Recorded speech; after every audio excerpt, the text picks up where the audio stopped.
Thursday edition of the show. All across America on SportsMap Radio. All over the world on the SportsMap Radio app. I don't think I've ever seen a series quite like this Celtics-Miami series. I mean, look, I know I've been gone a week, and we'll address the elephant in the room with my absence for the last week and everything we haven't had a chance to talk about and all of that. And there was nothing. I had a week off. It came at a weird time, left towards the end of the week, and then get back tonight. I could have taken off the rest of the week, I suppose. But I don't like taking any days off, much less as many days as I was off this week and last week, missing a day. So I figured we'd come back and get back into the groove and get back on the air here and do a show. But I hate being off. God, I hate being off.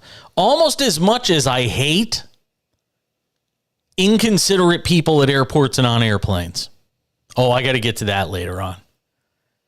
If you're somebody that travels on airplanes, you will appreciate the conversation we have to have later in the show about airplane etiquette, lack thereof these days.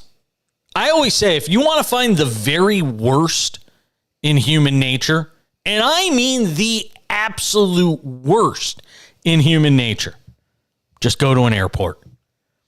Just have to take a flight. And I promise you, you will find the very worst in human nature. Charles Carter is our producer, engineer, working the show in Houston tonight. And as the man with the big voice mentioned, I am Jason Page here in Palm Springs, California, where it was sunny with a high of about 90 today. Nice little dry heat. We're still managing to avoid the stupid hot weather here. And that's what I came back to at 1 o'clock this morning. I got back to Palm Springs after flying all night from New York's JFK airport out to Ontario and then driving an hour back home. But it's good to be back with you guys. I missed you all. My days and nights, they simply are not complete without my audience. And you guys, I love being able to interact with you and talk to you, and it's great to get back on the air after a week off. There is a telephone number attached to this show. It is 1-800-224-2004, 800-224-2004. But we also have an exclusive text line available to listeners and viewers alike of this show, because we're not just a radio show, we're also a visual medium where you can watch us over on Twitch, Jason Page 77, over on Facebook, just look for The Cash In with Jason Page, same thing on YouTube. Where else did I miss? Twitter. Oh, of course, Twitter, at the back page, where we're going to have some big news coming. Speaking of Twitter, if you are somebody that uses Twitter, I promise you are going to want to check out something that we're going to be telling you about in the coming days. So stick around for that as well. So I mentioned the Celtics at the top before I got into a bit of a diversion on my travels back east and then back west. But I've never seen anything like this Celtics Heat series. And just because I was off for a week, by the way, doesn't mean I wasn't watching sports. In fact, I might have been watching more sports because I was in a betting legal state as opposed to the crap show that is California. See, I can't use the word that really goes with show, so I got to say crap show. The crap show that is California, which does not have legalized sports betting, because we somehow in this state found a way to make sure it got voted down by the voters. But I went to Connecticut, where sports betting is very legal, and New York City, where sports betting is very legal. And I did very well in my legal sports betting. I think I was 5 for 6 or 4 for 5. And then I suffered one. I made one bet too many last night. Thought I had a great 3-team parlay, and I never play parlays. I'm not a parlay guy. But I thought I had a great 3-team baseball parlay, a non-live bet, which if anybody knows me and listens to the show, we are the kings of live betting. We love live betting on this show. We win lots of live bets on this show. And last night I decided to make a 3-team baseball bet with 3 games before they began. And I thought I had it all figured out. I had the Yankees and Orioles. Had the Yankees. Obviously, I would never bet against the Yankees. I would just not bet instead of betting against the Yankees. Then I had the Anaheim, now Los Angeles Angels. And I had the Seattle Mariners against the A's. Easy money, right? Nestor Cortez going for the Yankees. They're up 5-0. Angels are beating the snot out of the Red Sox. Mariners are doing what they're supposed to do against the A's, which is win. And then the Yankees decide to blow a 5-0 lead. A 5-0 lead.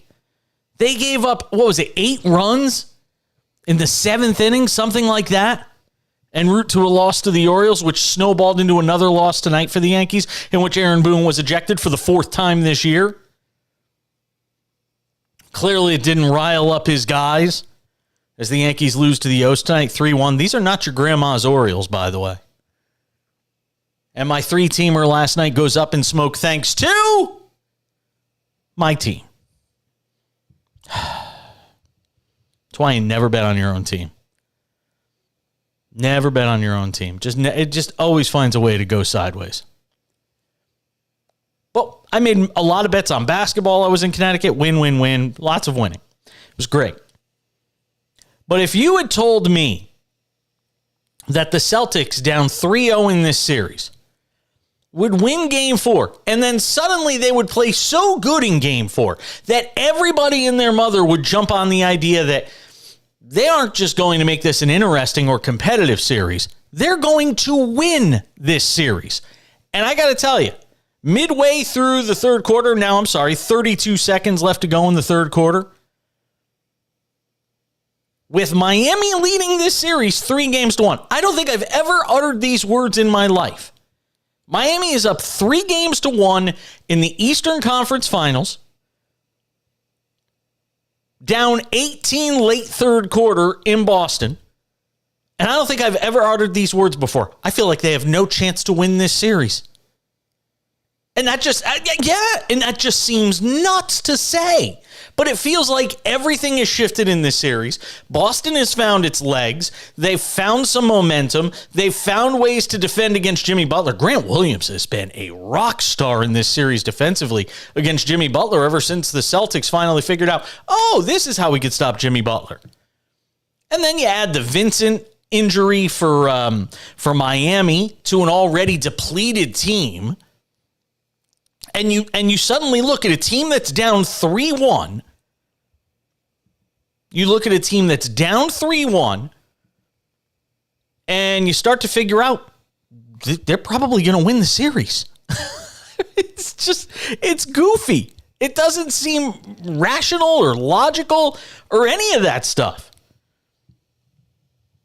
But all of a sudden, you watch this series, and it feels like Boston's going to win the series. They're going to come back. They're going to be the first team to ever come back down 3-0 and win the series.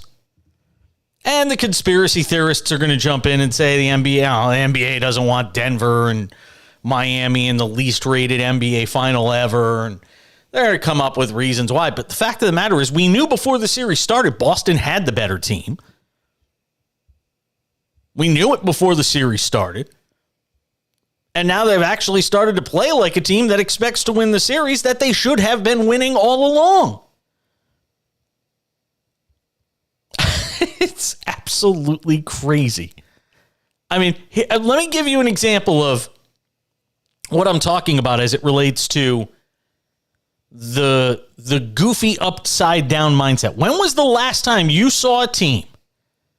When was the last time you saw a team that was up 3-1 in a best of 7, and during Game 5 of that series, regardless of the score, Miami right now is minus 160 to win the series. Boston is plus 125. I mean, Boston is practically even money, down 3-1 in the series. It seems like it would be a no-brainer. Take Miami minus 160, right? It seems like, and that's the line courtesy of our friends at FanDuel and FanDuel Sportsbook, which I used while I was in Connecticut. But it seems almost nuts to say that Boston's only plus 125. They should be plus 250. They're down 3-1. I know they're going to win this game, but they've still got to win 4 games in a row against this Miami team that is mowed through most of this postseason. Yet Miami is only minus 160, and Boston is plus 125. Who do you take? You're betting on... If you're betting on Boston, you're literally betting on a team doing something that has never happened in the history of the NBA. It's never happened. That seems like a steep hill to climb, especially when you're only getting it at plus 125. It feels like for a team to come back down 3-0, it feels like it should automatically be like plus 400 or plus 500. It's never happened. Yet here we are. Boston, plus 125 to beat the Heat, despite the fact that they were down 3-1 coming into tonight and down 3-1 right now. And they still got to go to Miami and win another game. Defies logic. 800-224-2004. Just getting started. I'm Jason Page. It's the Cash In on SportsMap Radio.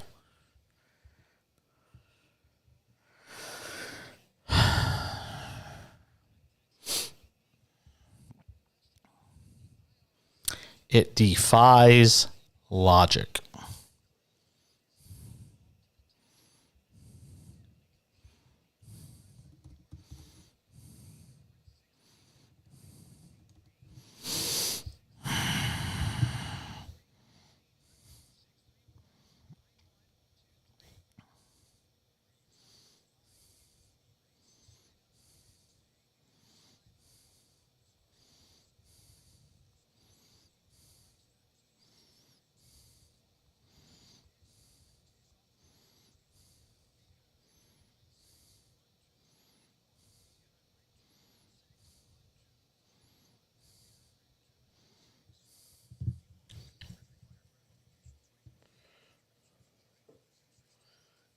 What's up?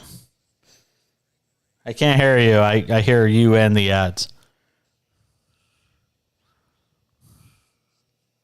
It just defies logic, though. Plus 125. They're basically even money to come back and win the series. It's nuts. It's just nuts.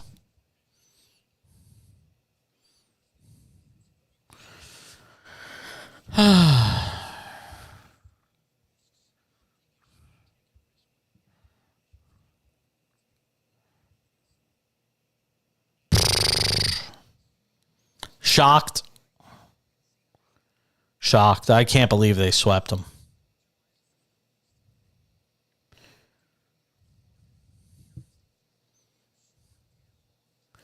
Yeah, there's so many things coming off of that series. The future of LeBron and all that stuff. It's crazy. It's tough when you miss a whole week because the temptation is to come back and talk about everything that you didn't get to talk about in the course of a week. But the problem is it's all been discussed. It's like I missed my chance and I got to just kind of deal with it. But I'll get into some stuff tonight from when I was gone.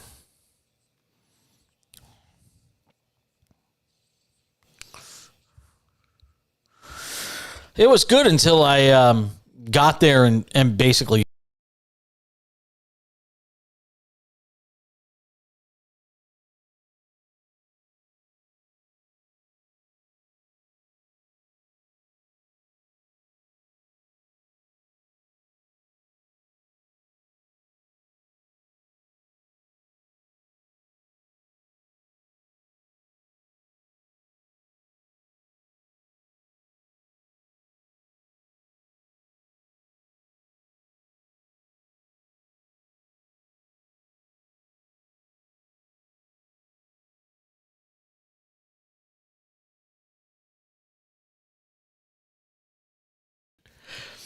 thanks for being with us. Good to be back after a week off. Yes, it is Jason Page.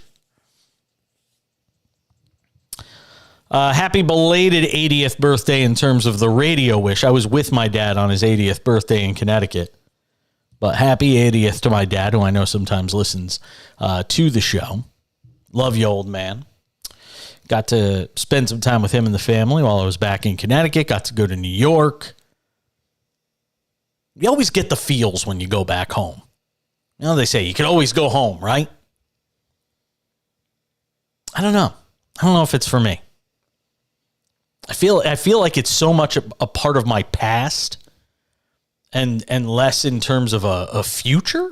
So it's weird. And I'm sorry to get like all introspective here and all that stuff, but as I sit here and think about the trip back to Connecticut, I'm left to wonder, I could live anywhere I want. I could literally host this show from anywhere on the planet that I want. I could go to Singapore. We have a home in Singapore, which my husband always yells at me because I talk about it all the time. I could literally host this show from Singapore if I wanted to. Could do it from anywhere. And when I went back home, there was this thought, and people were asking me questions. Are you going to move back to the East Coast? Are you going to go back to Connecticut? Maybe more towards New York? I don't know. Just feels like it's such a part of my past. And I love West Coast life. So the idea of moving back to the East Coast, not sure about it yet.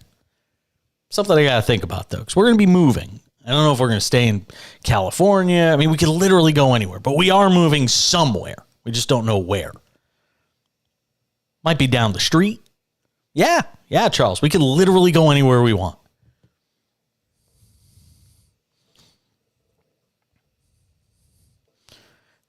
Have you ever lived anywhere else? Oh, come on, dude. What are you doing? Get out and see. No. Dude, I was out on my own at 20. I was out and working in radio at 20. I took a job in Rugby, North Dakota at 20. You just do it. You just cut the cord and you go.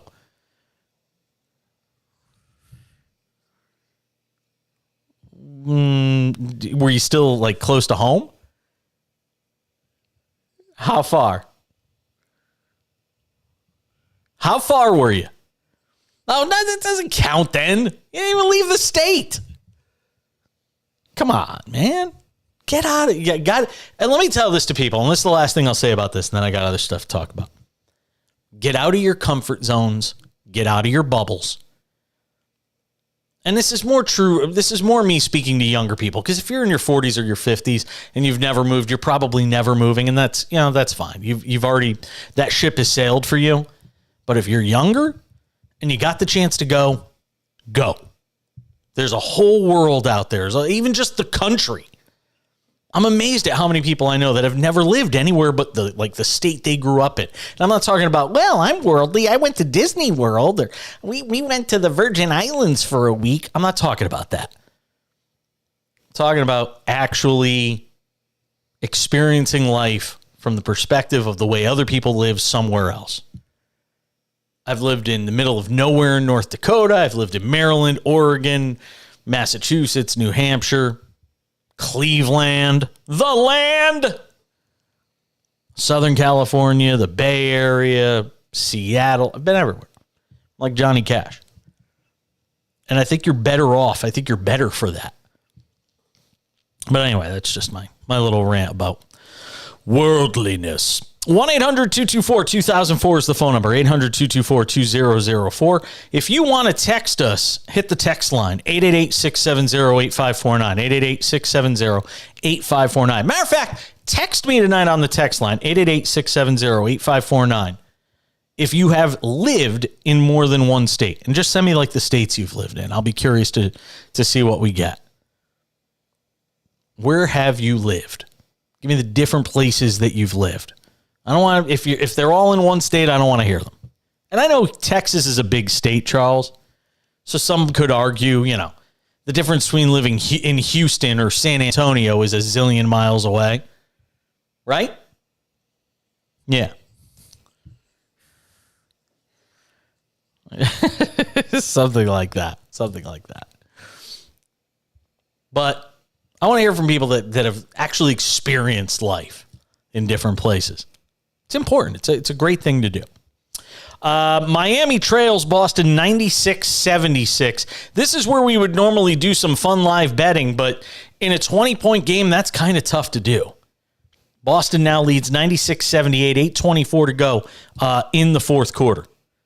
It's Heat plus 17.5. The total is 208.5. I'll give you a pick. We're going to do a live bet. You ready? Ready for the live bet tonight? Over 208.5. Yep.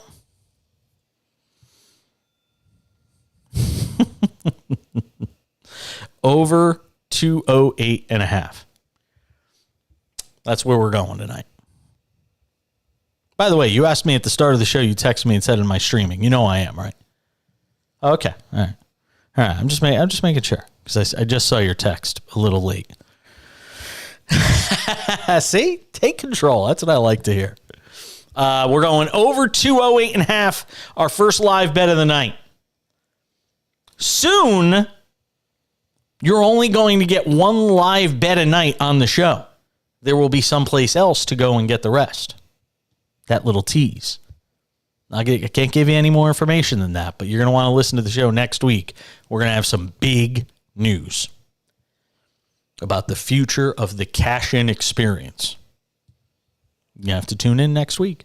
I've also got some big news regarding the new television show we're doing, the SportsMap, which if you watch this show and you watch the soon-to-be launched television show, the SportsMap, you're going to notice something. The sets for them on TV look exactly the same. Yep. SportsMap set and the set for the cash-in will be exactly the same.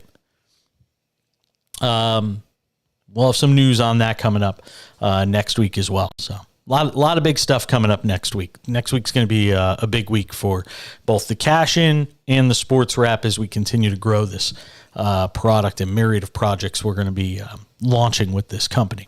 All right, so we're watching. You want the texting number one more time? 888-670-8549.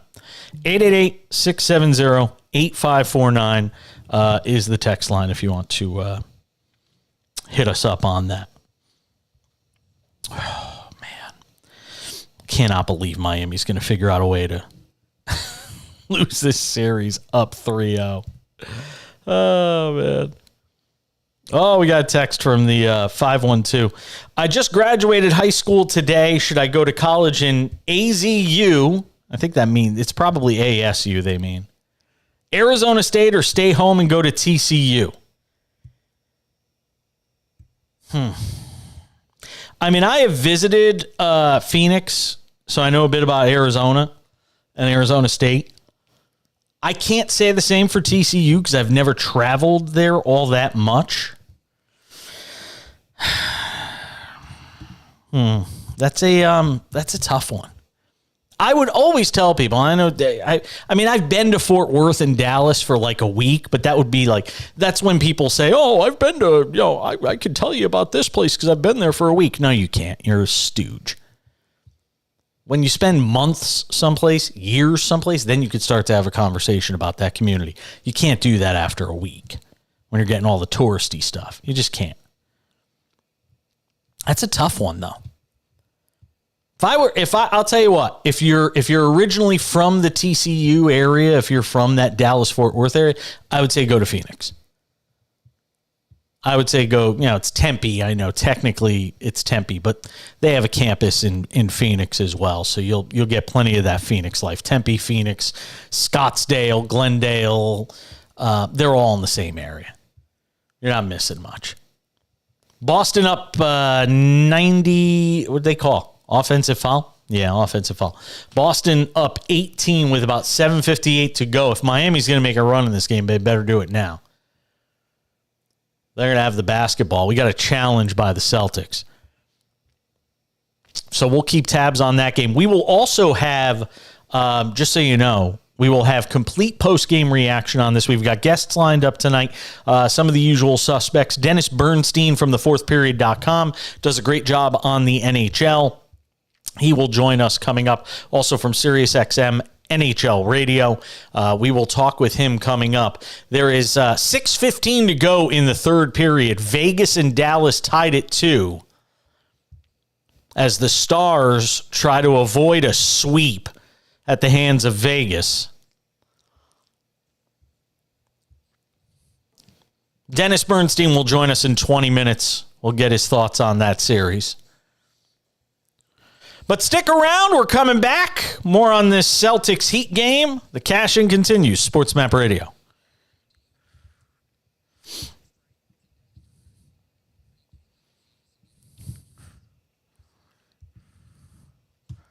Be right back. I got to grab my water out of the fridge.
Wow, overruled it.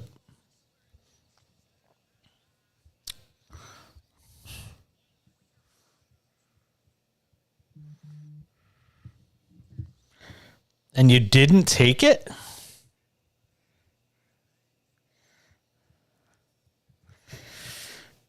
Yeah, Portland's not that cheap. No.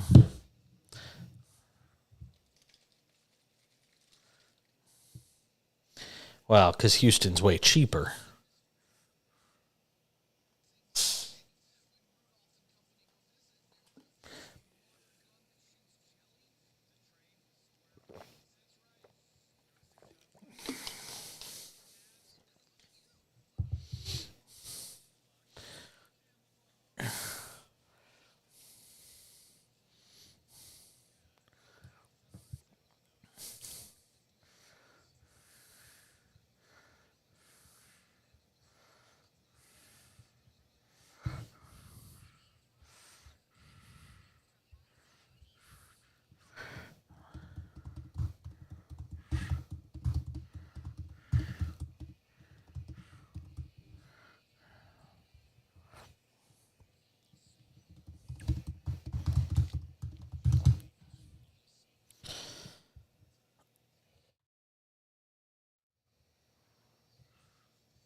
Thanks for being with us.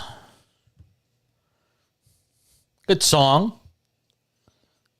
getting me in the mood for this Thursday edition of the show. Here with you tomorrow as well. I didn't know, is everybody taking Monday off for Memorial Day? Should I take Monday off for Memorial Day? I couldn't decide. Are they? I have to talk to the boss man. Yeah, I gotta see. Because if everybody's taking Monday off, I don't know why I'm gonna be on. I hate taking another day off, but if it's a holiday and everybody's taking it off, I might as well take it off. You know what? I did that already.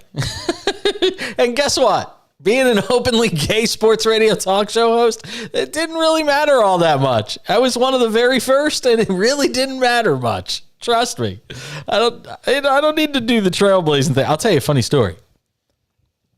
So there was not a single openly gay male sports radio host. And I was never, anybody who listens to me knows, I've never been much into just, I view my sexual orientation as just something it is just a small part of who I am, like having hazel eyes, balding head, a little chubby. Like, it's just not, I don't wrap myself in it. I just don't. I'm not like some self-hating individual or anything like that. I just view it as anything else. In fact, the way I always termed it was I'd rather be a sports radio host or a sports media personality that happens to be gay as opposed to a gay sports radio host. There's a difference in those things. But somebody came to me in 2011 and said, hey, it's Gay Pride Month and we think there's an opportunity. People had heard through the grapevine that I might be of a certain sexual orientation. And somebody said to me, we'd like to, if you're comfortable with it, we'd like you to tell your story.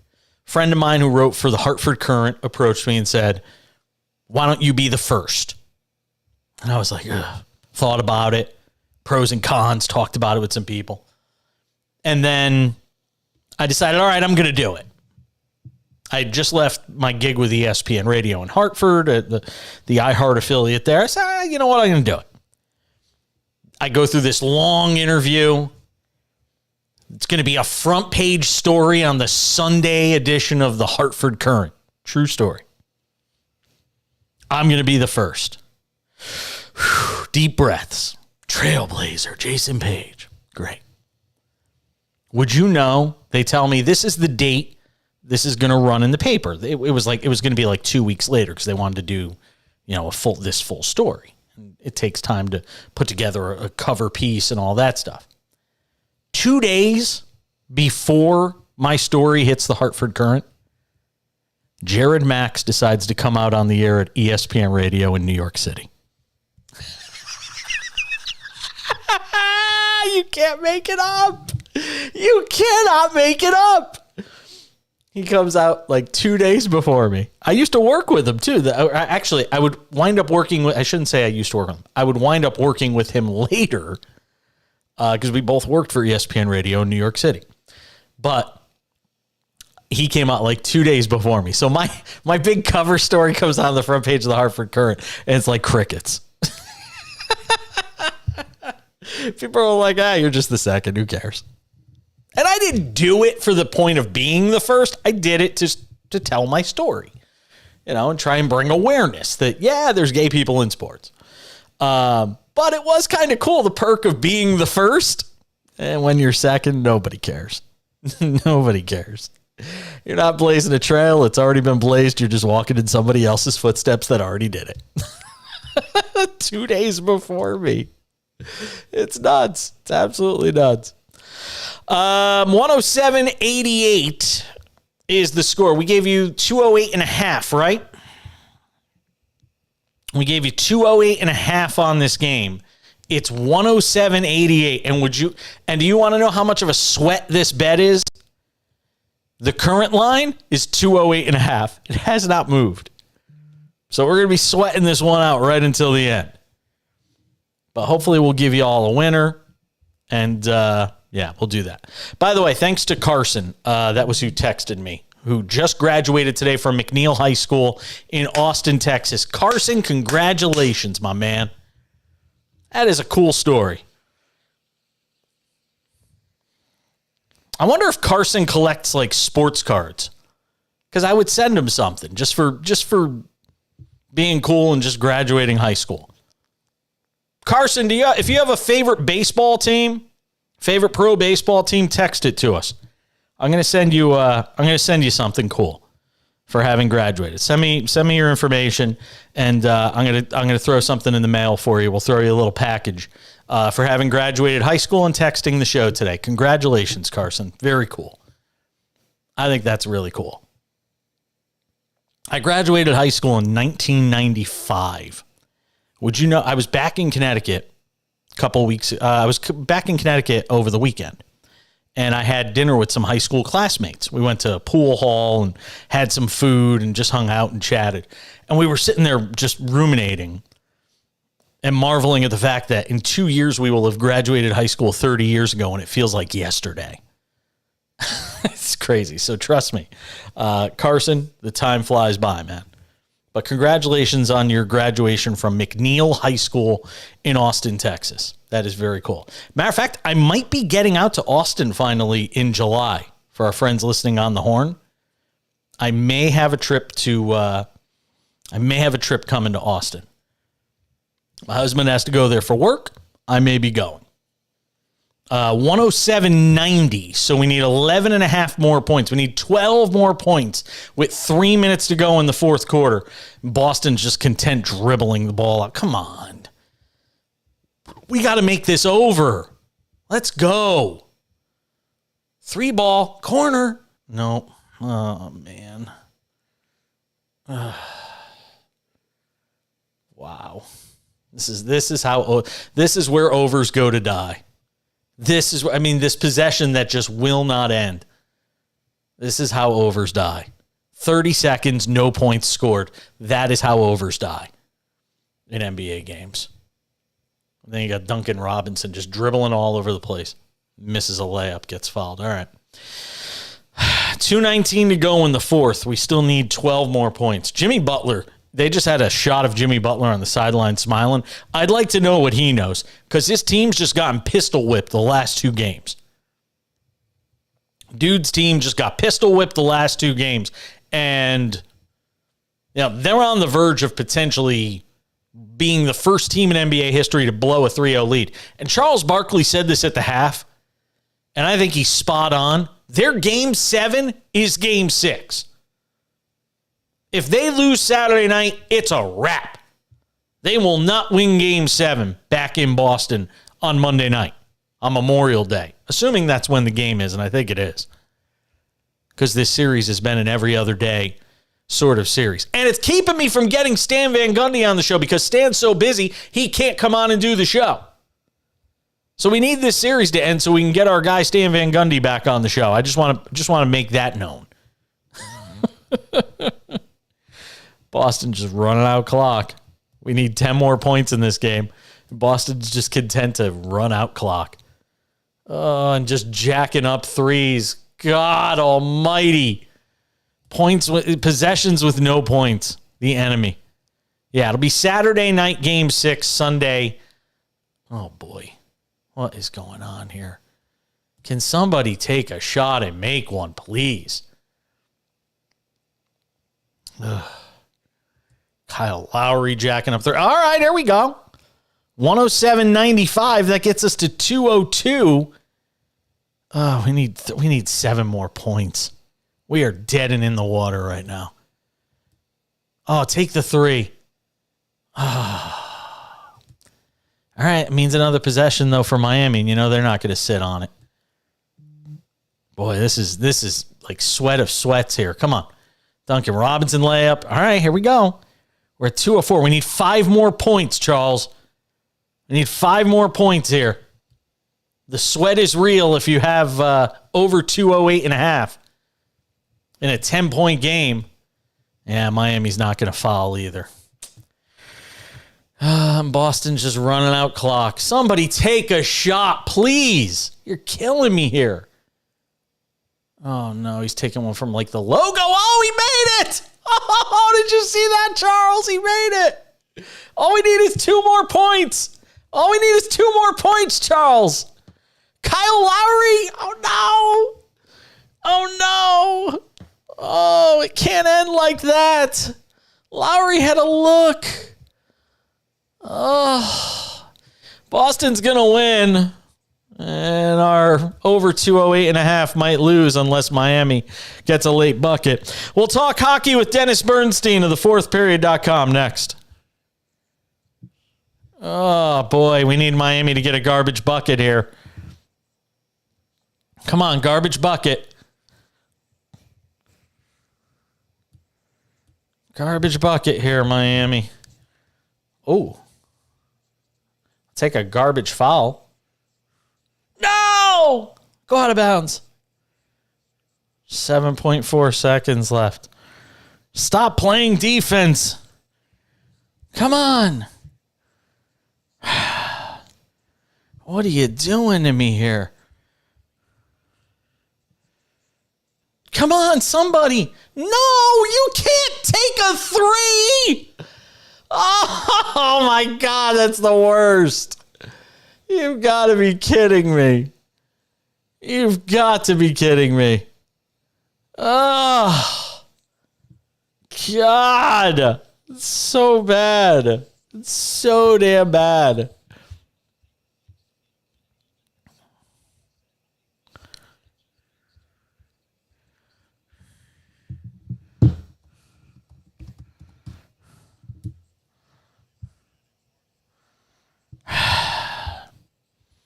Such a bad loss.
Thank you for being with us. SportsMap Radio. SportsMap Radio app. Glad you're all with us tonight on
the conference finals in both the NBA and NHL have sucked up until the Celtics decided to rally against the Heat. Now they've got it back to Miami for Game 6. It's a final. We lost our bet tonight. We had 208.5 over, and the game finished at 207 because nobody can make a shot in the final 55 seconds. That's the way it goes.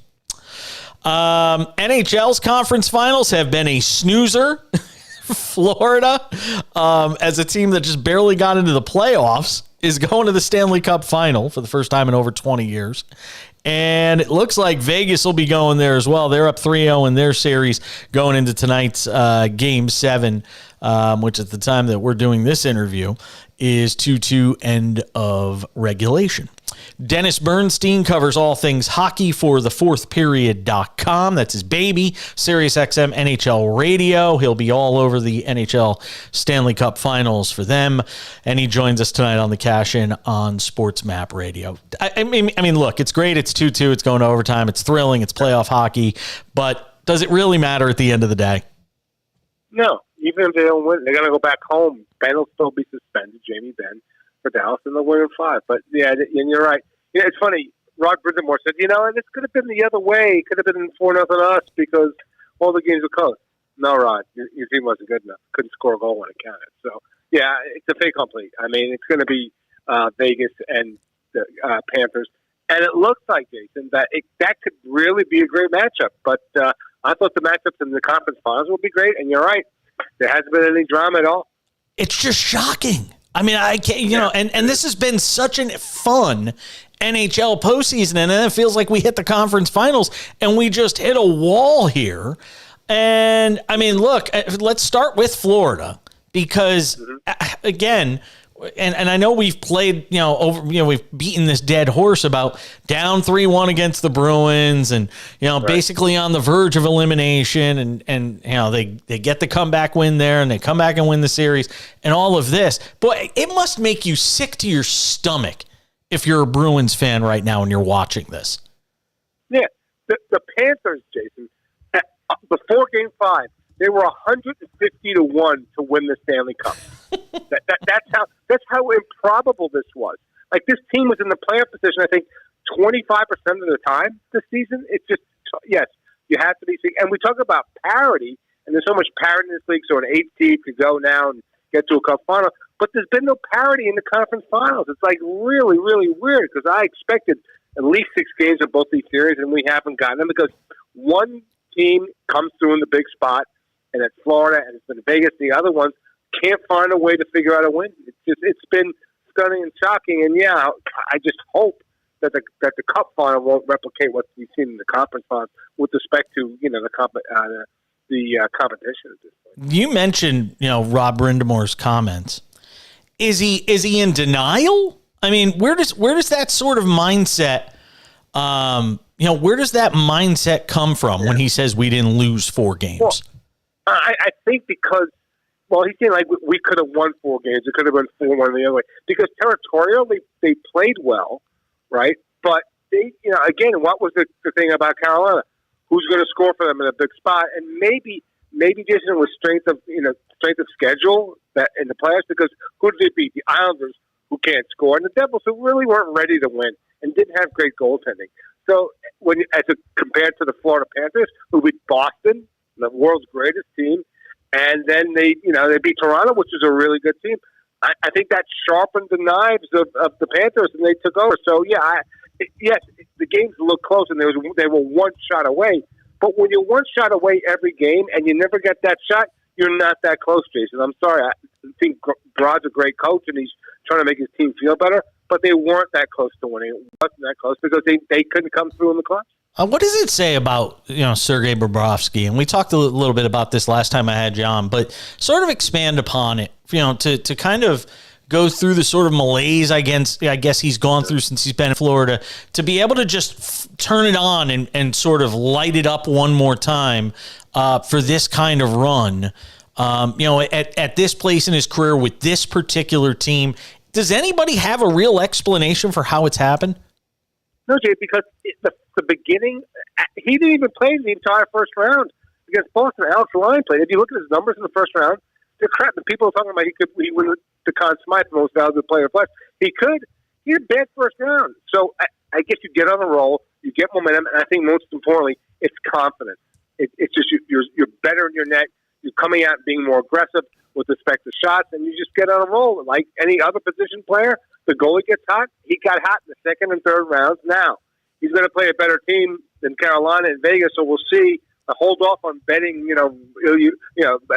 betting on him, Bobrovsky for a Conn Smythe because he's going to face a better team. I think it's just about confidence, and they haven't really given up much, and they played an anemic offensive team as well. So he was kind of set up to win, but he's been great. He deserves all the accolades he's getting, and he has that potential. He has that skill. He's won 2 Vezina trophies. He just got in a roll here in these 2 rounds. We'll see if it extends to a third round, which will be the Cup final. What derails this Panthers team when you look at them matching up against Vegas? Vegas, if you even watch the games tonight and against that, they block a ton of shots. So the Panthers aren't going to get a lot of opportunities in the score. They have been able to finish plays, bear down on their chances, and have to do the same thing. And Aiden Hill, again, a guy who's played half the games. He wasn't even going to be the guy in the first round of the playoffs, but Brossoit got hurt again in Vegas. He's been a big goalie. He's 6'6", so I think it's just, can they get shots at the net? Can they get penetration? Can they get to the net against Aiden Hill? Because the Vegas defense blocks a lot of shots, and they're physically big, physically tough. So I think that's the biggest challenge for the Panthers coming into the final, assuming we're going to be a sub and then it's going to play Vegas. Dennis Bernstein, SiriusXM NHL Radio, thefourthperiod.com, joining us here on the Cash-In SportsMap Radio and the SportsMap Radio app. You'll be able to catch them throughout the NHL Stanley Cup Finals with SiriusXM NHL Radio. If Florida were to finish this thing off, in terms of the history of, in modern history of the NHL, underdogs to win a Stanley Cup final, where would this rank? Right up there. It would have to, because they were on the precipice, right, against the best team in the league, and at playing in Boston. They had to win 2 games in Boston and then beat Toronto. It's right up there. I wouldn't equate it to, like the team I started to look at, the team that I covered, I mentioned this before, the 2012 Kings, that was an 8 seed, that nobody really gave a shot, but they got hot in the playoffs, and it was built for the playoffs. It's the one where they beat the Rangers, right? That's where they beat the Rangers? No, that's when they beat the Devils. Oh, Devils, okay. They had a 16-4 run. They were up 3-0 against the Devils, lost 2, wound up winning in L.A. in Game 6. Okay. They had a goalie in Quick. They had the center Kopitar, like Barkov. They had, they have those type of players. They have Sam Bennett. Dustin Brown's the same type of physical player that can score key goals. So that's it. But it's got to be up there, because I mentioned the odds.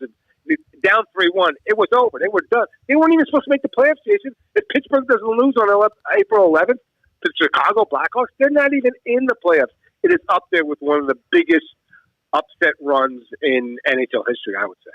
Where does Dallas go, assuming the worst case scenario here, where does Dallas go in the offseason to try and get over the hump? I don't know. I think that they try to get a more consistent play from the goaltending. Like Jake Ottinger has been, and he was bad some games against Seattle. He was bad in Game 3 when they really needed him. I don't think there's much more they could do. I don't think I'm going to sign Max Domi. They're kind of stuck there. We talked to Jim Nell when we visited in Dallas. I think what you see is what you get with Dallas. Try to go at it again another year. I assume Pavelski's going to continue to play. So it's just, he ran up against a team that was just more physical, that was just slightly better. Maybe a score. They could get an additional score. But the set on defense, I assume the set with Jake Ottinger. So good try for Dallas. They'll be in the running again for the Cup next season. But I don't think there could be massive changes in Dallas because of the structure of the contracts and some of the age on the players like Jamie Benn and Tyler Seguin, who really haven't produced for them in this round. It's been disappointing. Always love talking to our man. Dennis Bernstein does a great job. Thefourthperiod.com. Check him out with SiriusXM NHL Radio as well. Thank you, my friend. Hopefully we get to talk to you during the finals. Thank you. Absolutely, you will, Jay. I always appreciate the time. Our man Dennis Bernstein giving us a few minutes on the show. I mean, think about that. A team that barely got into the playoffs. It should have been the Islanders that got that last spot. Team that barely gets into the playoffs. Down 3-1 against not just a great Bruins team, but a historically great Bruins team.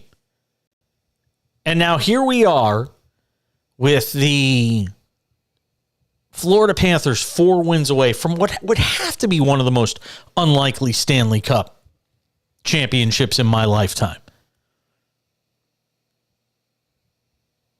Amazing. That's how we wrap up hour number 1 of the show. We'll do some NFL in hour number 2. 35 minutes from now, Jason Cole will join us. Get some thoughts with him from Outkick.com, their senior NFL writer. Stick around, top of the hour, and then more to do on the Cash In, SportsMap Radio. Cool. All right.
What's up, Charles?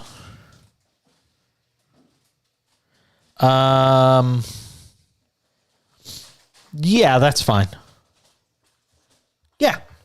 I didn't have anything I was crazy about. I'm going to start the hour with something here, though, that I'll definitely want in the podcast. Okay. Okay. No worries.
Another hour of the show starts right now on SportsMap Radio.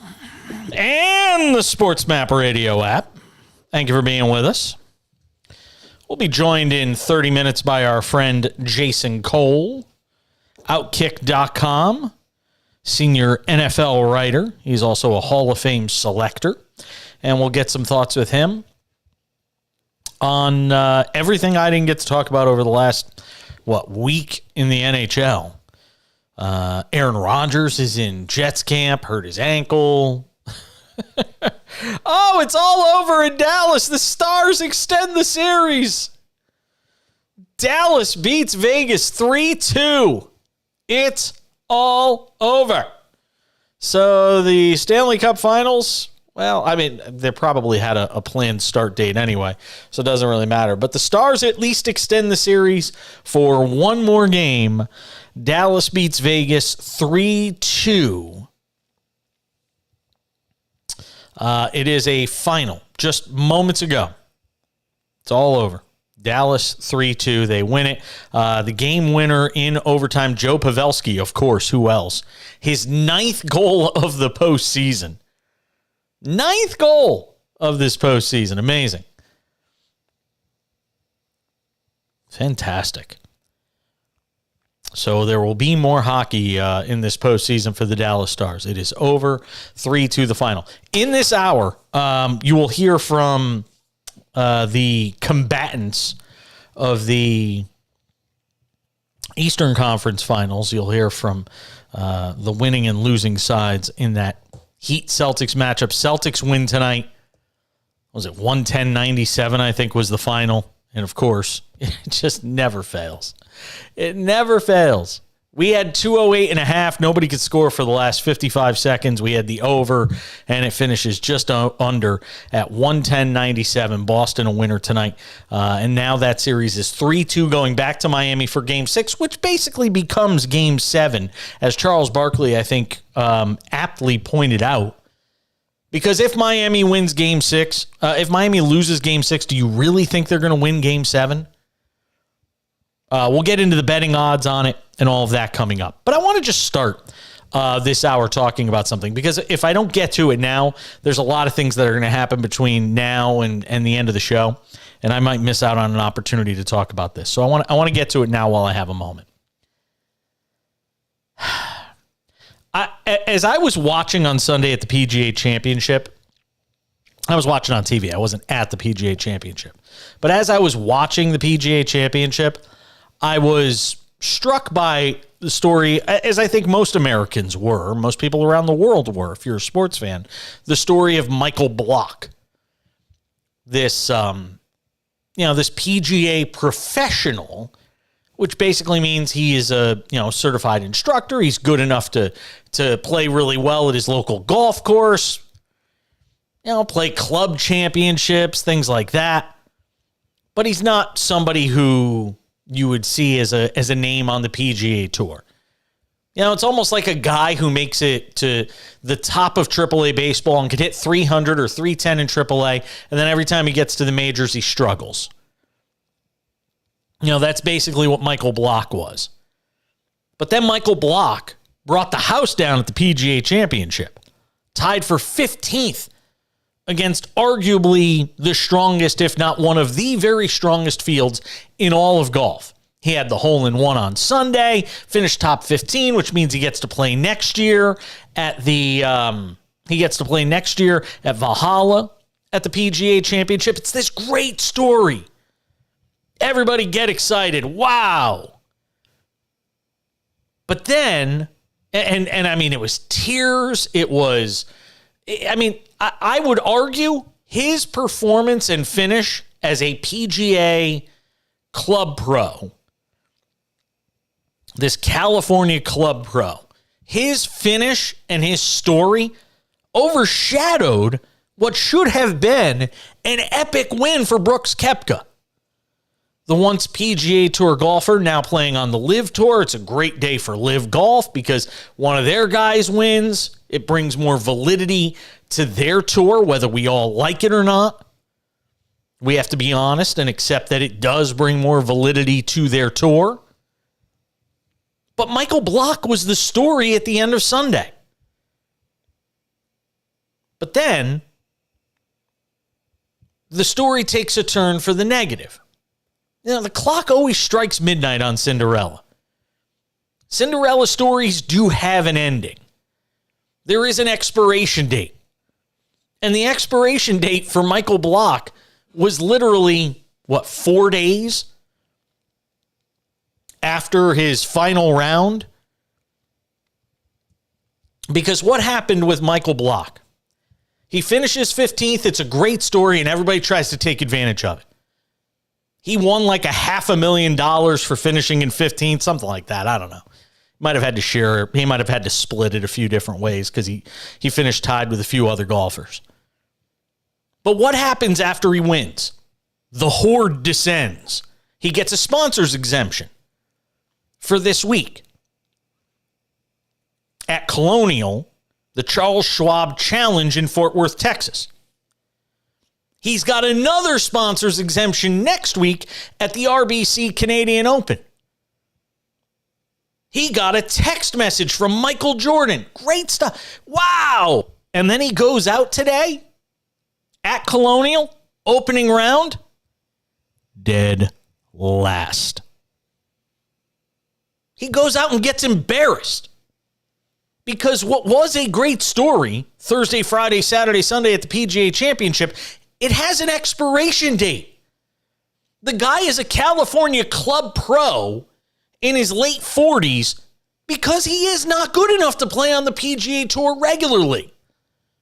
And he caught lightning in a bottle for 4 days on a challenging course that kicked the crap out of most of those golfers, and it's a wonderful story. And people just couldn't let it rest. People couldn't let it stop there. Finish on a high note. You ever hear that saying? You say it all the time. I go bowling. I go and practice. I throw a few games, and I make sure I finish on a high. I'm going to finish with my best ball. Throw a strike, walk off, I'm done. Finish on a high note, or at least the highest note you can. You weren't going to get any better than walking off at a few holes after hitting a hole-in-one, hitting a clutch putt on 18 to finish tied for 15th and get yourself into the PGA Championship next year. It was never going to get any better than that for Michael Block. He's never going to win a PGA Tour event. I'm sorry. You're not supposed to say never. You never know, Jason. No, he's not. He's a dude in his late 40s, and he's a club pro in Mission Viejo.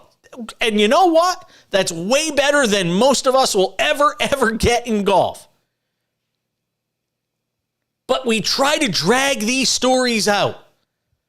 And I say it all the time. When people get overexposed, bad things happen. It's the Nickelback effect. I say it all the time. It is the Nickelback effect. Charles, do you know what the Nickelback effect is? Yes, I call it the Nickelback effect. The Nickelback effect is the art of overexposure. Nickelback was, listen, when Nickelback first came out, they were great. Their music was good. It really got a lot of attention. Yes, but I'm saying in this case, what happened to Nickelback? They had a few good songs. They became really popular. Then they were every other song on your radio. And what happened? People hated it. People got sick and tired of it. Overexposure. You know who it's about to happen to, by the way? Pat McAfee. Overexposure. It happened with Stephen A. Smith. It happened with it happens with everybody. Nobody knows where the tipping point is between cashing in on your celebrity, your ability, whatever it may be. Nobody ever knows what the tipping point is until they've gone over the edge. Michael Block found that out today. He hit the tipping point today when he went to the Charles Schwab Challenge in Fort Worth, Texas for the second straight week playing against the best golfers in the world, and he got lit up and shot an 81. Let me tell you something. I've played golf with people who could have shot better than an 81 on that course today. And I'm not that good.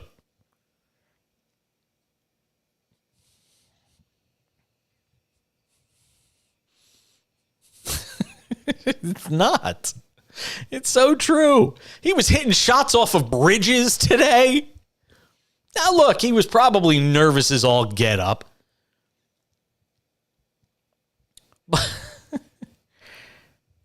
And look, here's the reality.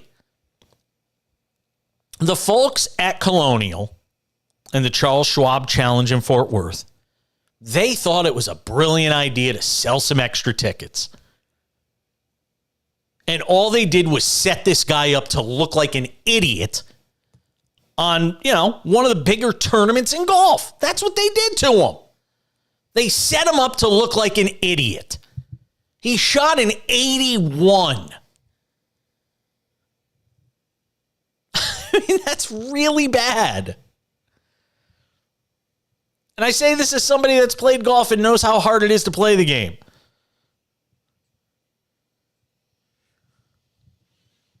Every Cinderella story has an expiration date.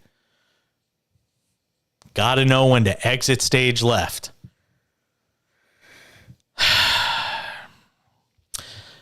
NBA postgame is next on the Cash In at SportsMap Radio. The Nickelback effect. Remember that for the rest of your life. I'm going to open up a box of baseball cards during this break. Small box. Why? Because I can. I bought these at Barnes & Noble because the dirty little secret in card collecting is Barnes & Noble. It's the one place where people don't realize there are a lot of cards you can get. And a lot of people don't know to buy them there. So we're going to open up a blaster box here. See if we get something cool. See if we get some good rookies. Max Meyer, rookie.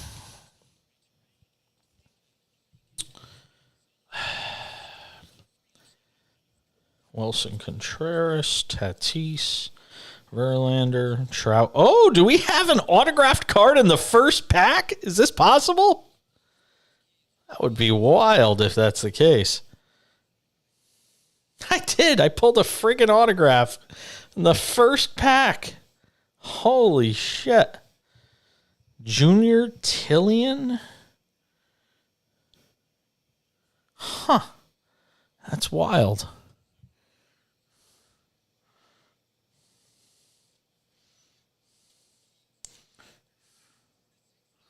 Wow. That's crazy. Did not see that coming. First pack magic. Love them apples.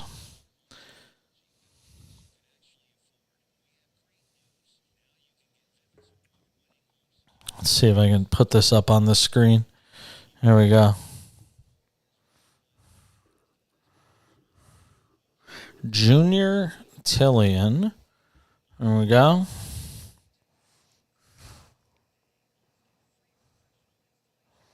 There it is. Junior Tillian on-card autograph. First pack magic. Wowie zowie.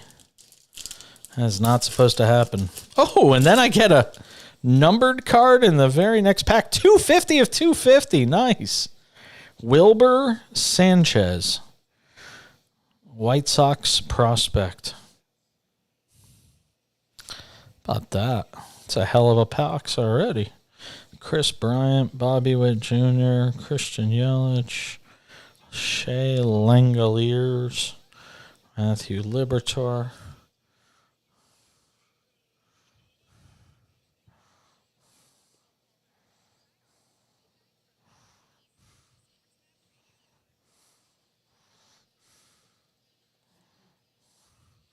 We'll get a Jackson Holiday.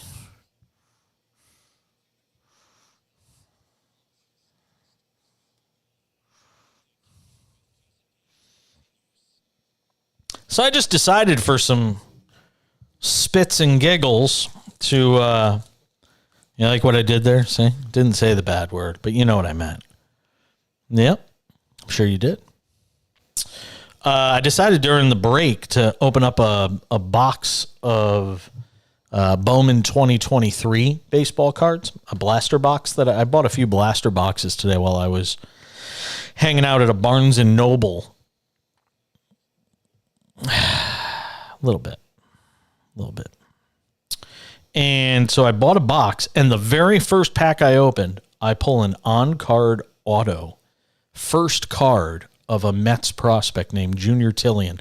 Can you get here? I got a task for you there, producer Charles. Look up Junior Tillian. Last name is spelled Tilien. I am not familiar with this prospect, but go look him up. See what his numbers look like. See where he is. Tilien, Junior Tillian is the pro. Yeah, see what pops up. I just showed the card to our viewing audience. If you're watching the show on one of our many viewing platforms, there it is, Junior Tillian.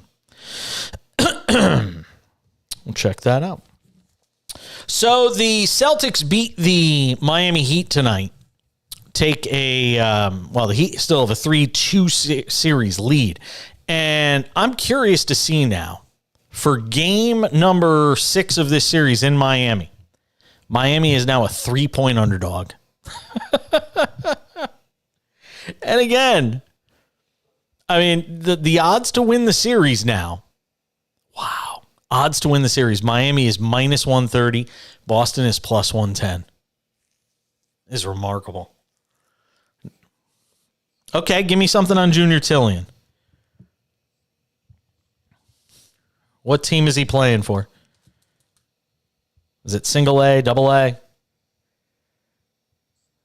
Okay. Port St. Lucie? Okay.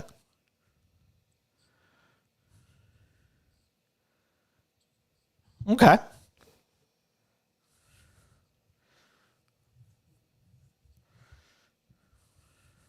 All right. He's just a kid. I mean, that's at the end of the day, that's what you're talking about here. Junior Tillian is 20 years old. Wow. He hit 3 home runs in a game for them in single A, I think, last year, which kind of put him on the map with the organization. I don't know where he ranks. The team has, if you go through the Mets' top prospects, they have it listed over on MLB.com. So if we look at the Mets, let's see, is he in their top 20 for prospects? That's the important thing. Because if he's in that list, then we'll be pretty happy. Let's see. He's not one of their top 30 prospects. That's a bit of a downer. So apparently he's not one of their guys to look out for. Junior Tillian. Oh, well. We'll have to see if... I mean, how would you? It's not a name you see every day. Yeah, that's fair. That's fair. Well, we'll keep an eye on Junior Tillian. I guess that means it's a card you hold on to. You don't try to sell it. Although I might have a Mets fan that wants to buy it. We'll have to wait and see. So the odds on the Eastern Conference Finals now, Boston plus 110, Miami minus 130. And again, that is telling you that Vegas expects Boston to become the first team ever to come back from a 3-0 deficit and actually win this series and go to the NBA Finals. And look, you've got 2 scenarios. As a basketball fan, one scenario is Miami, this improbable run, continues for them. They win Game 6. They go to the NBA Finals. They play against Denver. And by the way, I think, I mean, maybe they get Tyler Hero back. Maybe they get Vincent back. I think they're getting smoked by Denver. Having watched what that Denver team did to the Lakers, which handled Memphis, which handled the Warriors. and you watch that Denver team sweep that Lakers team, I mean, what do you think they're going to do? And would we all agree the Lakers are better than the Miami Heat? I mean, what's Denver going to do to Miami? It would be a nice story to see Jimmy Butler and this Miami Heat team advance. But if it's about the best NBA finals you could possibly get, you're rooting for the Celtics to finish this comeback. Still, the task at hand for them is monumental. It's never happened before in the history of this league, and I know it's been around a long time. And here we are on the precipice of Boston doing the unthinkable. If they win Game 6, they're going to win Game 7. 3-point spread right now.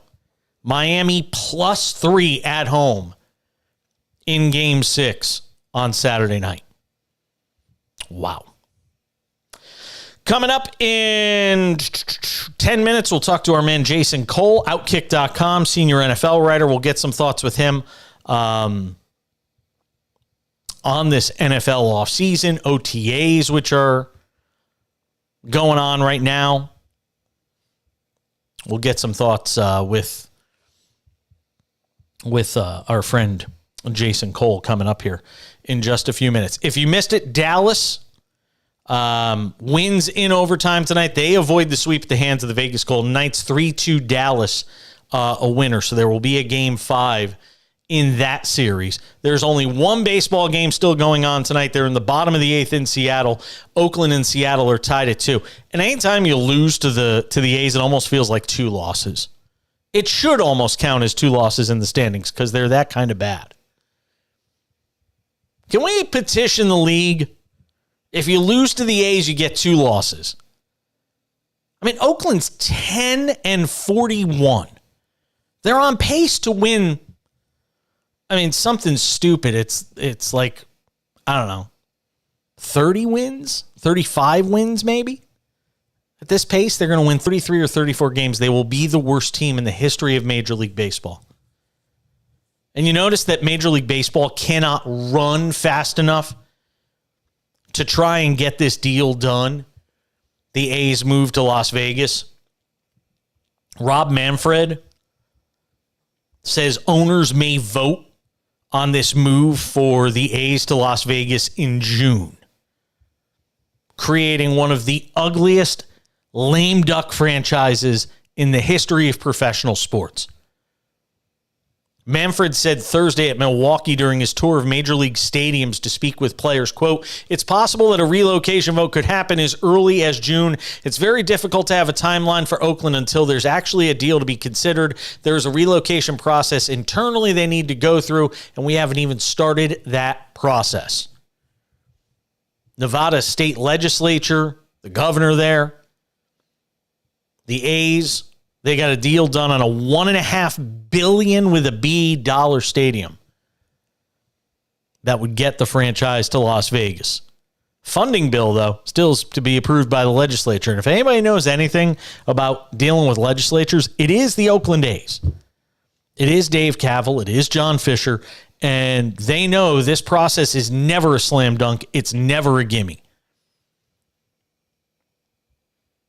Manfred was asked whether he believes the door is completely closed on the possibility of the A's remaining in Oakland, where the team has played since 1968. According to ESPN, Manfred said, quote, "I think you'd have to ask the mayor of Oakland that."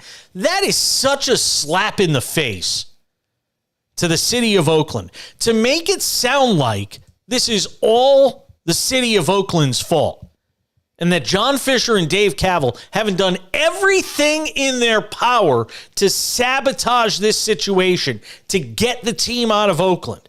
He made them as bad as he possibly could.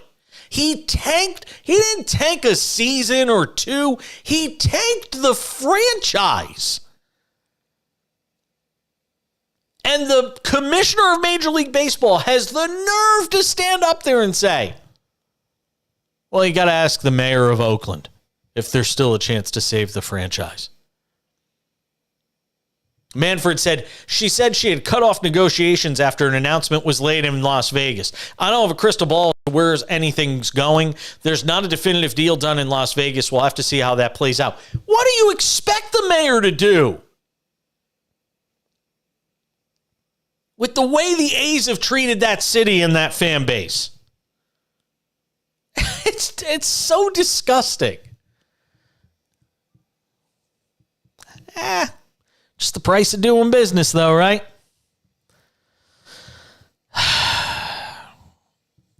We're coming back. We'll do some football on the other side. Jason Cole, Outkick.com, senior NFL writer, joins us on the Cash In. It's SportsMap Radio.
Continuing with the show and some NFL talk. Can I tell you, this is how slow of a sports night it is now with the playoff games being done. This is no joke. To Jason Cole, who joins us from Outkick.com, their senior NFL writer. He's a Hall of Fame selector. He's also the author, hold on, I got to turn around and grab it, of this cool new book. It's called Shut Up, Your Kid Is Not That Great. It's got an introduction from Tom Brady Sr. I'm going to flip to a random page and read just the subject of, they're like couple of each chapter's like a couple of pages long, each thing here. This one is shut up and don't come on the field during a game. It's page 82 of the book. Literally happened. Literally happened. What do you mean literally happened? I was coaching a Little League game, and that's what I write about in that one. I had a father walk on the field in the middle of when I was coaching a Little League game. And I had to politely, but firmly, let's just say this, tell the father, get off the field. In those exact words. That's Jack, great. You need to get off the field. Shut up. Your kid is not that great, from our friend Jason Cole, Simon & Schuster. And you can go get it wherever you get your books. Online. I'm going to put it back here so people could see it in the background while I'm talking to them. I mean, look, in big headlines in the NFL today, water is wet and Jimmy Garoppolo is hurt again. I mean, serious. I went to bat for this guy this offseason. I talked about how I thought he was better than Derek. I thought he's better than Derek Carr if he's healthy. And now we find out he had foot surgery. Well, you're entitled to be wrong. It's okay. So, I mean, he's not even made of china anymore, or porcelain. Whatever the most brittle substance there is known to mankind, if you took liquid nitrogen and put it on a wax paper, right? That would be how sturdy Jimmy Garoppolo is, right? It would shatter. Upon just touching, just touch it and it shatters, right?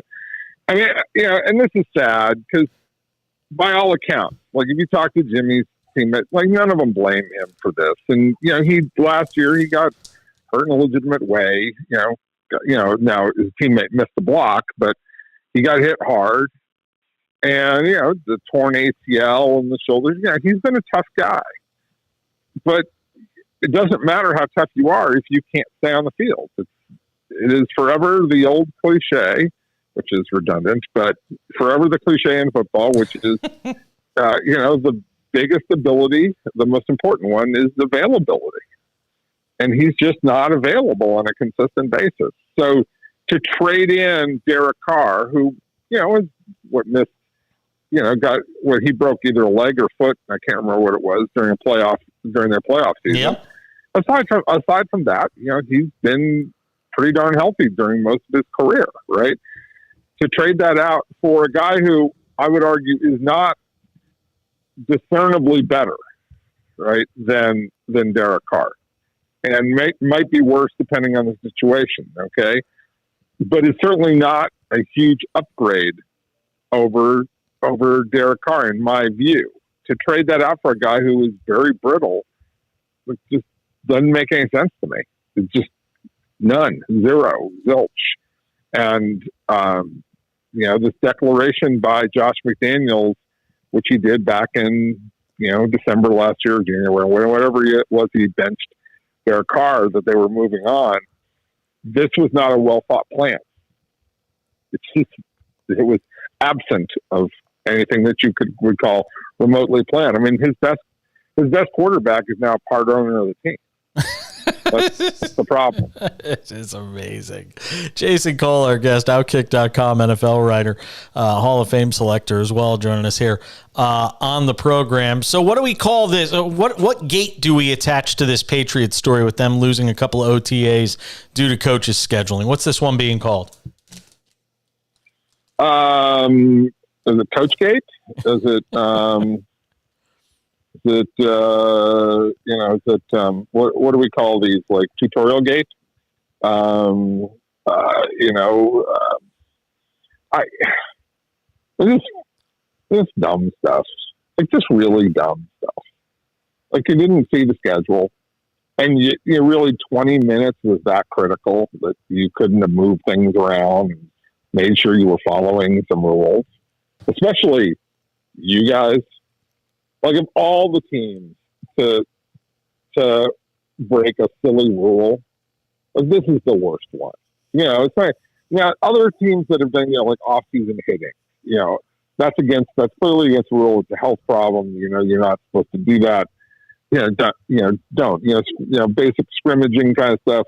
Don't do that. That's an important fine. This is 20 minutes a day in what was a 4-month process. Like you're telling me that you couldn't have fit those 20 minutes a day in somewhere else? Like seriously, you couldn't do that. So this is another thing where I just look at Joe Judge and I go, man, why was it that 2 or 3 years ago everybody thought you were one of the great hot candidates in coaching when you can't even watch a clock? Feels like a harbinger of things to come with the Patriots this year. Talking with Jason Cole, Outkick.com, NFL writer here on the show. I just happened to be scrolling and perusing through different media today, and somehow I wound up on TMZ Sports. Don't ask me why. It's that time of the year. It is. It absolutely is. And I see Travis Kelce going off on this new NFL kickoff rule. Is he speaking for most people when they talk about, they use the words like dumb, stupid, whack, boring? I mean, is that how most players around the league are describing this rule? The most that know that they actually changed the rule, sure. Which is probably 5% of the players.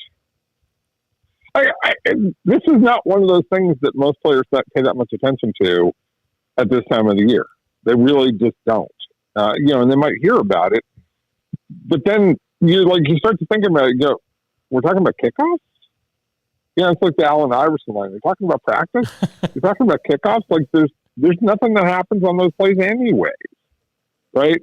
Now, it's a bad rule, and it's against the whole nature of excitement. What the kicking game is supposed to be about, and special teams, and covering the field, and these kinds of things that we like to talk about. But the league is going to do everything it can to eliminate unnecessary hits, and frankly, most kickers are going to kick the ball, through the end zone. So we've already gotten to a point where it's a meaningless play to begin with. I mean, it's like somebody said, why don't you just start at the 25? It's sort of, even better yet, like, why don't we go to like the rules when we were kids, like suckers walk, right? Like you score a touchdown, the other guys have to walk to the end of the field if you scored, right? Like that's what it should be at this point in time. But, I don't know that there's a groundswell of players who really care about this issue. There's not a groundswell of fans who really care about this issue. Before I let you go, one on Aaron Rodgers and, the start of OTAs with him and the Jets and the ankle injury. What are you hearing from around Jets camp right now as it relates to Rodgers? I have not heard anything that says this ankle calf injury is anything truly serious. But it's again time he's missing on the field with guys he needs to get on the same page with.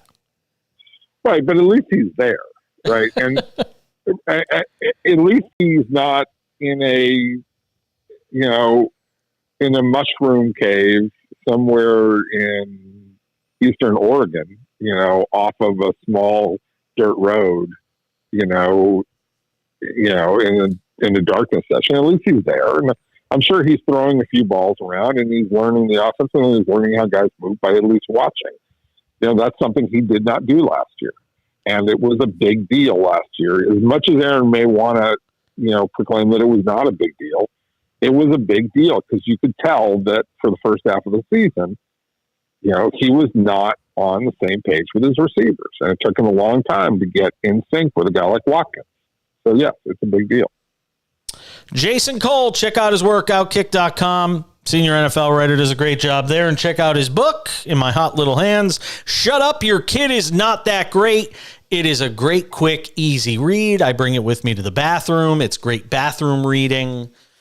Go and check it out. A little too much information. Okay? Yeah, I know. A little too much information. Okay. All right, enjoy. Good to talk to you after a couple of weeks, my man. Be well. Thanks, man. Talk to you later. That's Jason Cole. We're coming back. Post-game reaction from tonight's NBA Eastern Conference Finals game and more on the Cash In at SportsMap Radio. I just pulled a rare retail exclusive green parallel card. Joffrey Solano. Let's see, Marlins prospects. Let's see where he rates on Marlins prospects list. If Joffrey Solano is considered to be any good. Because I just pulled a really rare card. Let's see. Where's Joffrey? Jesus, could I get a prospect that's in the top 30? Bleeding Christ. This guy's not even listed.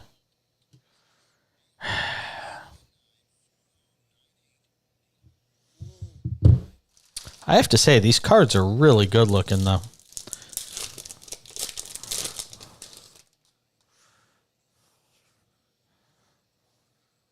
Oh, I just pulled something. What is this? Ooh, a Josh Young. What card is this? It's a cool looking card.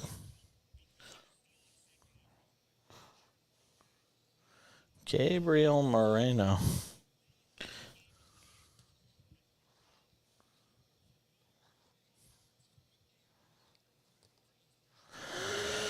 Wander Franco.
Because I was gone for 6 days, it hasn't come, so I gotta get back into it.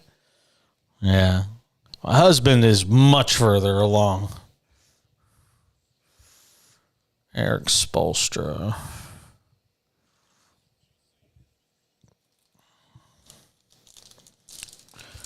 So I want that rant on Michael Block and then the Jason Cole conversation. Thanks. DL Hall. You really hope what? What were you going to say? Yeah. I'm not optimistic.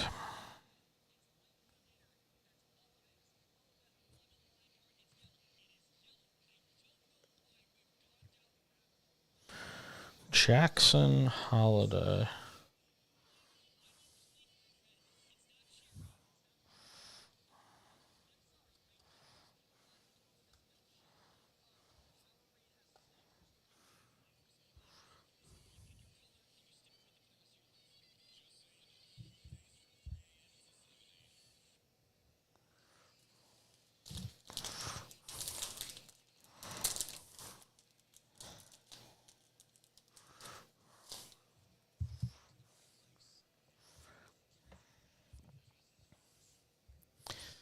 Celtics beat the Heat 110-97. They take they cut the series lead of the Heat to 3-2. Heat are a 3-point underdog for Game 6 in Miami Saturday night. It's crazy to think that they could actually wind up blowing this 3-0 lead, becoming the first team ever. As I sit here opening baseball cards during the break tonight. Well, that's the kind of night it is. All the games are done. All the action's done for the night. So this is what we've been relegated to. I'm watching, no joke, I am watching an AHL playoff game right now. I'm watching an AHL playoff game. The Coachella Valley Firebirds, who are the AHL affiliate of the Seattle Kraken, are playing against some team from Milwaukee, who I think is the affiliate of the AHL affiliate of the Dallas Stars, if I'm not mistaken, in the Western Conference Finals for the AHL Calder Cup. That's what I have on TV right now, because there really is nothing to watch. And I'm opening baseball cards. And I'm going to hear from Erik Spoelstra, the head coach of the Heat, who you're going to hear from. How is he feeling about his team's chances to win this series? Still up 3-2, but going back to Miami, and all the momentum is on Boston's side. Where are you, Eric? Did it feel similar to that tonight in the way they're able to kind of force turnovers and generate some threes and transition? Yeah, their activity level has gone up the last two games, and that's what you have to expect in a competitive playoff series. And then we were playing in a crowd quite a bit, which there can be some good things, from that. If we read the game, read the coverages, and make the appropriate plays, but you have to give them credit for their activity. And, they jammed us up, several times in the paint, with quick hands, strip downs, things of that nature. We have to shore that up. That's 2 games in a row of that. We do have to be aggressive and then make the appropriate plays with appropriate spacing. With 2 chances still to close out the series, but with 2 losses by 30 total points, mentally, are you concerned about where this team is? Can you just tell us sort of in the locker room, where is this team? Who cares about mood? We have a gnarly group, so I think so much of that is overrated. It's a competitive series. You always expect, things to be challenging in the conference finals.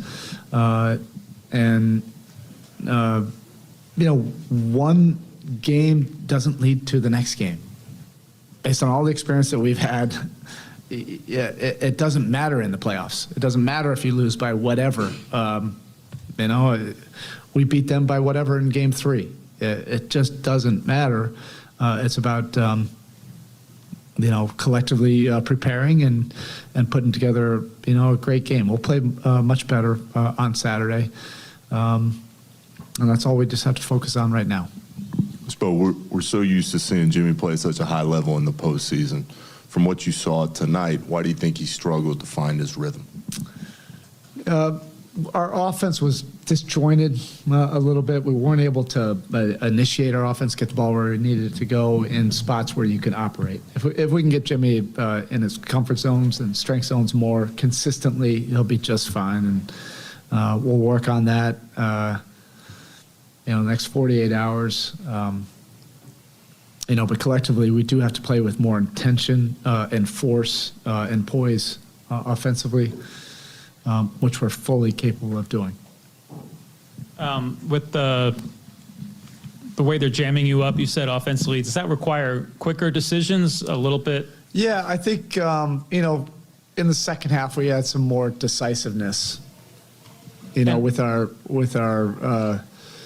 on the catch, on the dribble, things like that. And, when teams step up their pressure, that's what you have to be. You have to make quicker decisions and be decisive with your actions. Now that this is the expectation of how they're playing with that type of activity, it's our turn now to respond to that. And a lot of times that decisiveness and spacing and making the right play can lead to open shots. I know Vincent's key to your 3-point volume, but are you happy with the number of threes you've got up today? I didn't even see. I assume it's a low number.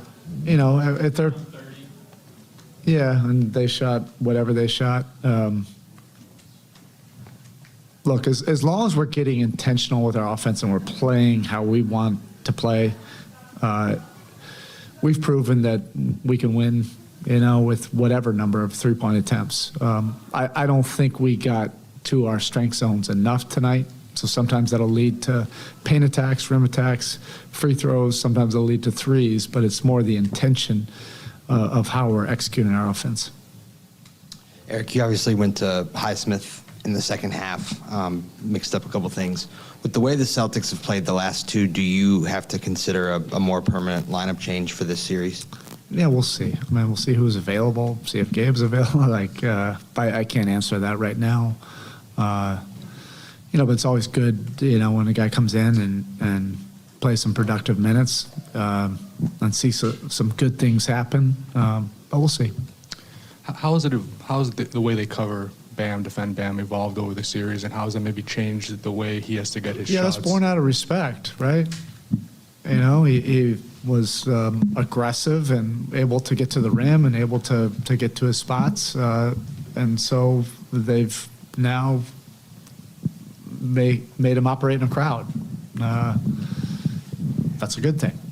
That's what great players usually command is, a second defender. But I thought his decisiveness on a couple plays in the second half were key, and he just needs to get into, the rhythm of how they're defending him, and we'll see if we can get him in places where he can feel more comfortable to be able to get to his spots. And we all have to, make sure that our two main guys are playing in their strength zones, and that's on all of us. That's on me. And that's on everybody executing with intention. This last one. Yeah, Coach, just following up sort of what John was talking about. With Gabe out, I know Jimmy missed the second game against New York, but you guys had such a rhythm and the toughness that he gives you. Is that something? I know you're the last one to make excuses, but is that something? No, there's no excuses. Yeah. No, not at all. But the Celtics outplayed us tonight. That would be a disservice to how they took control of this game. Okay, thank you. That is a guy, whether they win by 20 or lose by 13, when you listen to Eric Spoelstra, there's no snark. There's no talking down to the media, even though there are some questions where you could certainly rationalize doing such a thing. But you listen to him, and it gives you nothing but confidence that team could win Game 6 back in their gym on Saturday night. Nothing but confidence. And I still think they will. If you ask me right now where I'm going in this series, by the way, the line is now dropped to +2.5, which means the early money had to have been on Miami. It was +3 immediately after the game ended. It's dropped a half point. It's Miami +2.5 over on FanDuel Sportsbook. So the early money must have shifted towards Miami. There are still people that watch this game, even after the last two games, and say, hey, you know what? Miami's going to figure out a way to win. Boston tonight was 16 of 39 from three. I think they had 9 or 10 threes in the first half of the game. And look, if they're going to shoot that well from 3-point range, they're going to come back and win this series. But you have to believe that some of those shots aren't going to drop. We'll see what happens with Vincent in Game 6, rather. I still think Miami wins Game 6, if you ask me right now. I still think the Heat figure out a way to win Game 6. Boston is +110 to win the series right now. Miami is -130. And that is still to say that even if Boston wins Game 6, they have to figure out a way to win Game 7 back at home. Where granted the pressure of the series completely shifts to Miami. I think it already is.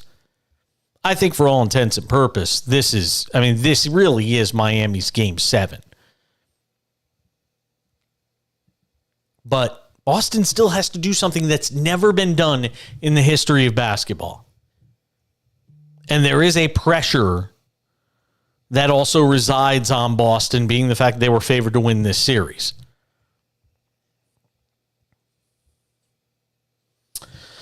All right, 2 hours in the books, one still to play with. The phone number, 1-800-224-2004, 800-224-2004. The text line, 888-670-8549, 888-670-8549. The cash-in continues on SportsMap Radio.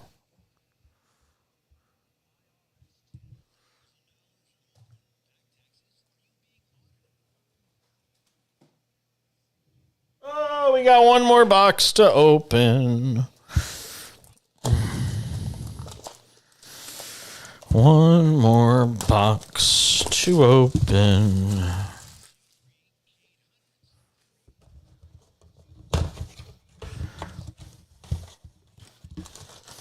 My husband tonight said I have no impulse control.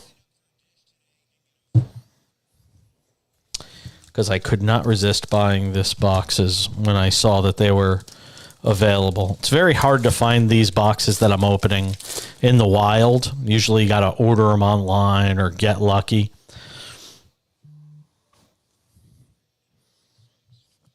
I saw them and I was like, give me every one that you have left. And they were like, sir, there are 3. I said, I will take all 3. Thank you. Appreciate that. See, Charles admires my dedication to my craft.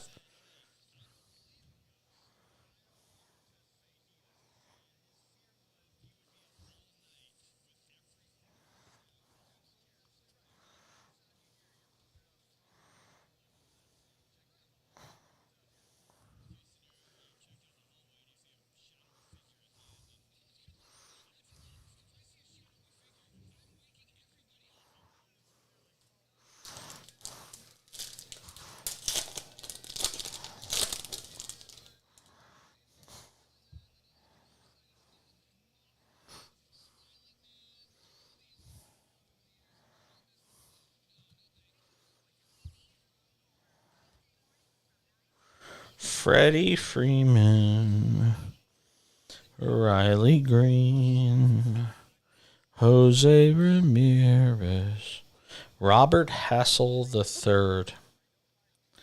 Can't believe the Padres traded him away.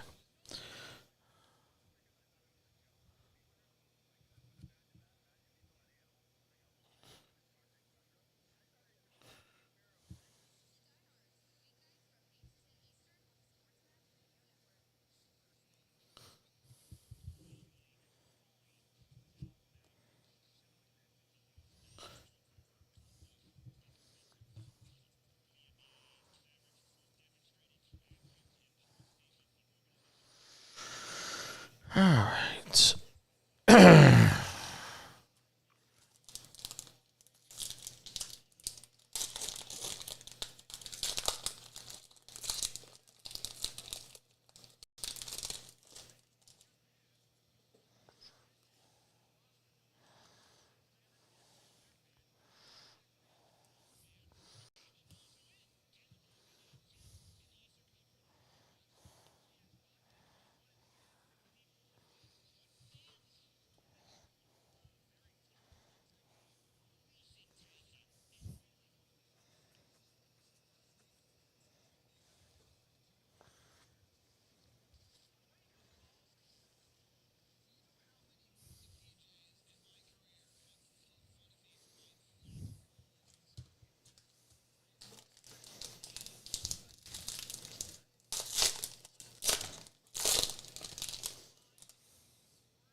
of a Thursday/Friday edition of the show. It's Friday. Isn't that what the kids say? Friday. Flanked by producer-engineer Charles Carter. I am the one and only Jason Page. Watching AHL hockey tonight. AHL playoff hockey tonight. That's what we're down to at midnight Eastern, 9 p.m. Pacific as I sit here and open baseball cards. There's nothing on tonight. It's a final, by the way. The Seattle Mariners don't suffer what should be 2 losses on their season. Because I said, if you lose to the Oakland A's, it should count as 2 losses, given how bad they are. That doesn't happen. Seattle gains, I think, a sweep. I think that's the finale of the series, if I'm not mistaken. They win tonight 3-2 in Seattle. Crowd of 19,268 took it in. Hey, you ready for this one, Charles? Mariners beat the A's tonight 3-2 in front of just under 20,000 fans. Time of the game, 2 hours even. We had a 2-hour baseball game tonight in Major League Baseball. I don't. God. When does it end? No. Sadly, it does not. Sadly, it does not. Ty France, by the way. Have yourself a night, young man. Big night for Ty France. How big a night? Back out there, you get a little more comfortable. That is slammed to left field. Down the line goes Blade, and it's a tie game.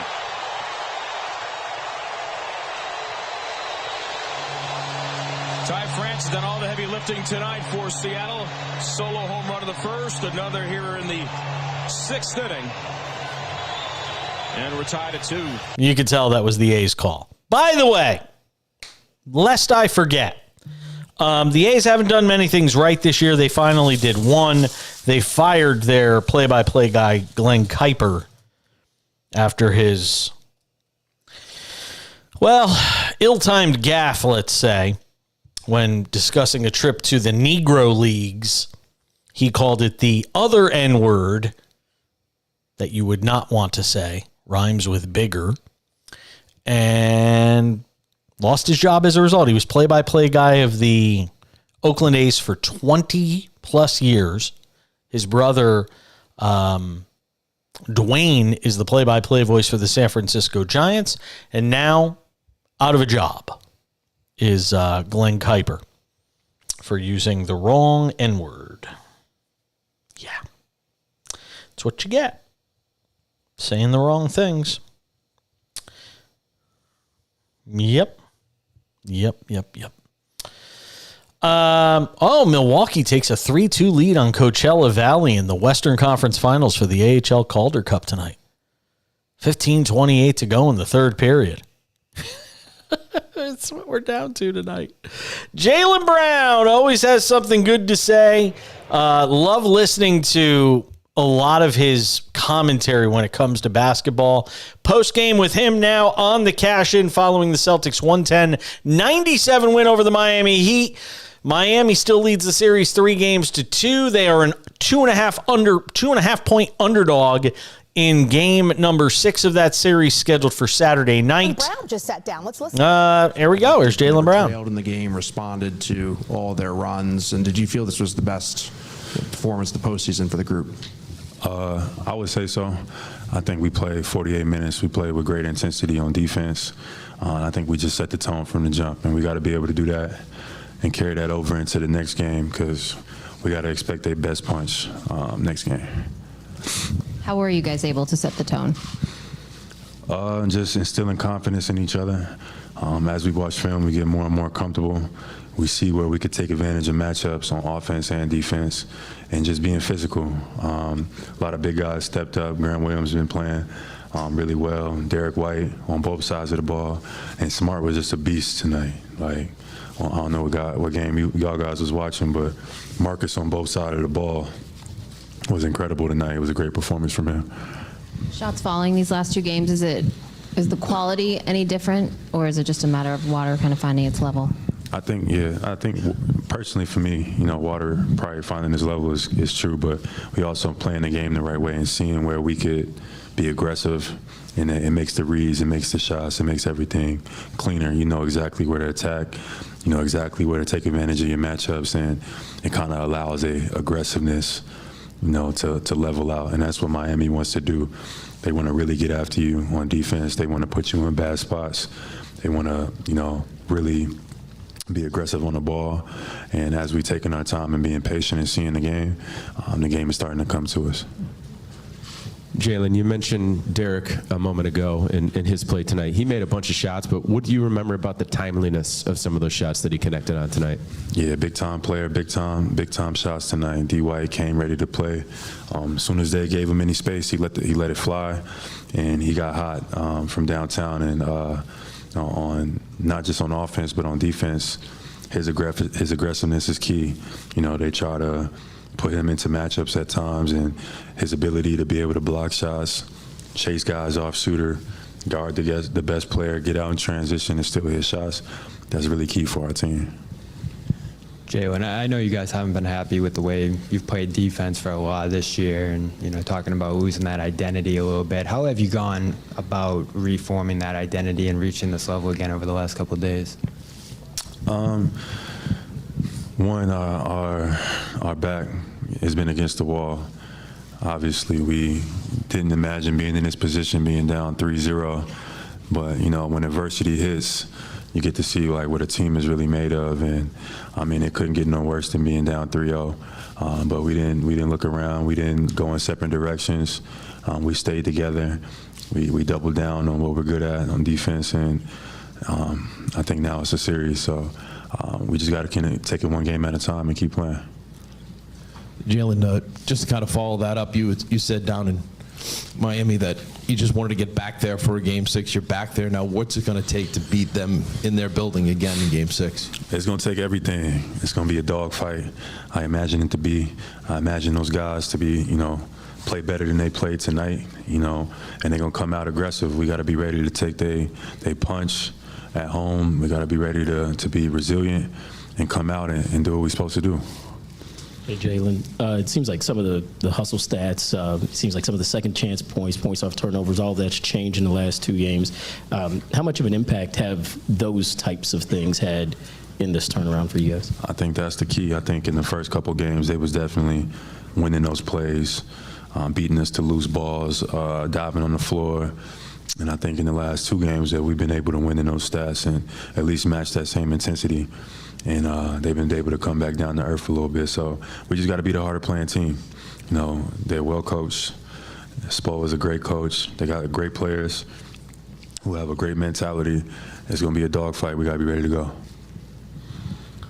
Jalen, you talked about the gathering where you galvanized on Monday night after Game 3. What else has happened? Why this sudden 180? And what's occurred? How has Joe had to do it? What's he had to do with that kind of resurgence? What's happened over the last 72 hours? Just nothing special. I think just being together in moments of adversity, staying on the same page and sticking with it, doubling down on things that we need to do better, holding each other accountable has been the key. I think once we got ourselves together, we all looked each other in the eyes and saying hey, we're not going out like this. We represent the organization, but we also represent ourselves and our family. And obviously we haven't performed the way we felt like we needed to perform. So that Game 4 was the start of the atonement. And then now we've been able to pick up off that Game 5, and hopefully we can carry it on to Game 6. Jalen, this series really flipped in the second half of Game 4 when you started running them off the line and digging in and really running on defense. So what you're saying about Derek, how big was he tonight, and just kind of keeping that intensity up throughout the entire game? It's tough. Those guys, they play at an incredible pace. They kind of remind me the kind of the pace they play at is kind of similar to like the Warriors. They sprint to their spots, they sprint off screens, they find those pockets, they relocate, and you can't blink because they'll relocate. You'll lose a shooter for a three. So you got to be disciplined. You got to be sound. You got to chase those guys because all night they're going to be running. You got to bring your track shoes. And D. White, we got multiple guys that can guard multiple guys. We got to be able to continue that. D. White is one of them, chasing guys off a shooter. Then you might be switched on to Bam. Now you got to bump Bam. Or you got to get switched on to Jimmy. You got to be physical. And having multiple guys with versatility is key. And that's what we got to be great at in the next 2 games. Jalen, how this core obviously has been through so much and accomplished a lot. How do you feel like the experiences you guys have been through over the past few years, the big stages, the elimination games, prepared you for a situation like this and are now helping you as you go through it?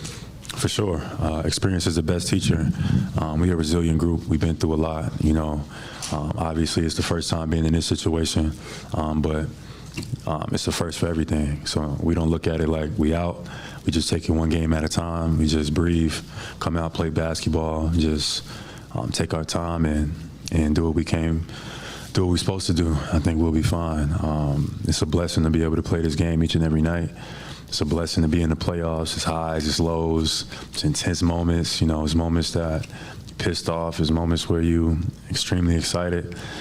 It's amazing. So there you go. Thoughts with Jaylen Brown following Game 5 and a win for the Celtics. We're back with more of the Cash In. I was looking for my out.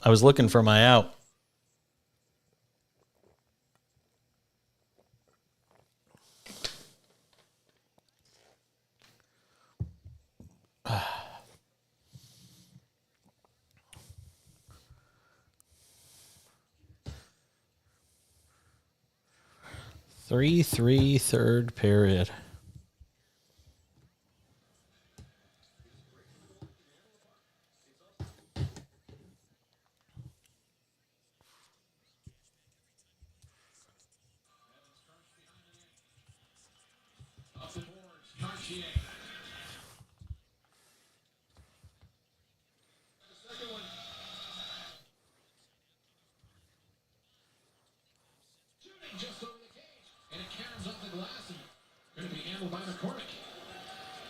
Tennyson back to the corner. Oscarov out to play it. Willsby turns it over. Chance for True. He couldn't get it to go. Rebounds out low. McCormick scores!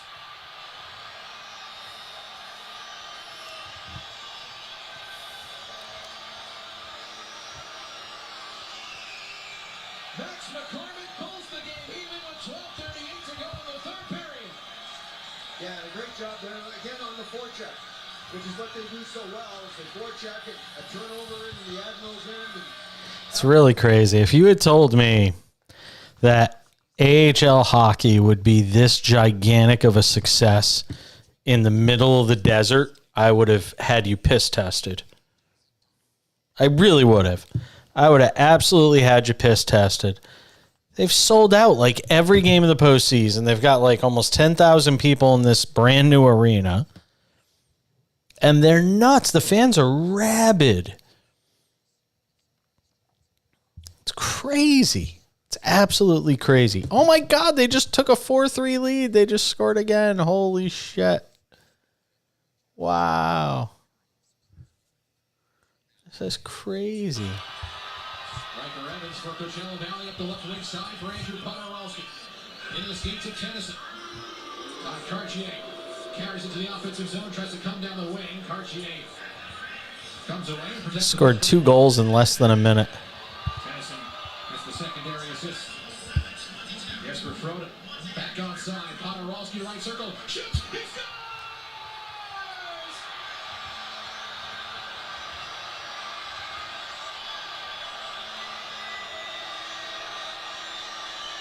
Back-to-back goals for the Firebirds. Andrew Pomerowski has Coachella Valley back in front. Yeah, and a great shot by Potts where he goes up over Askarov's glove, and good goal scorers do that.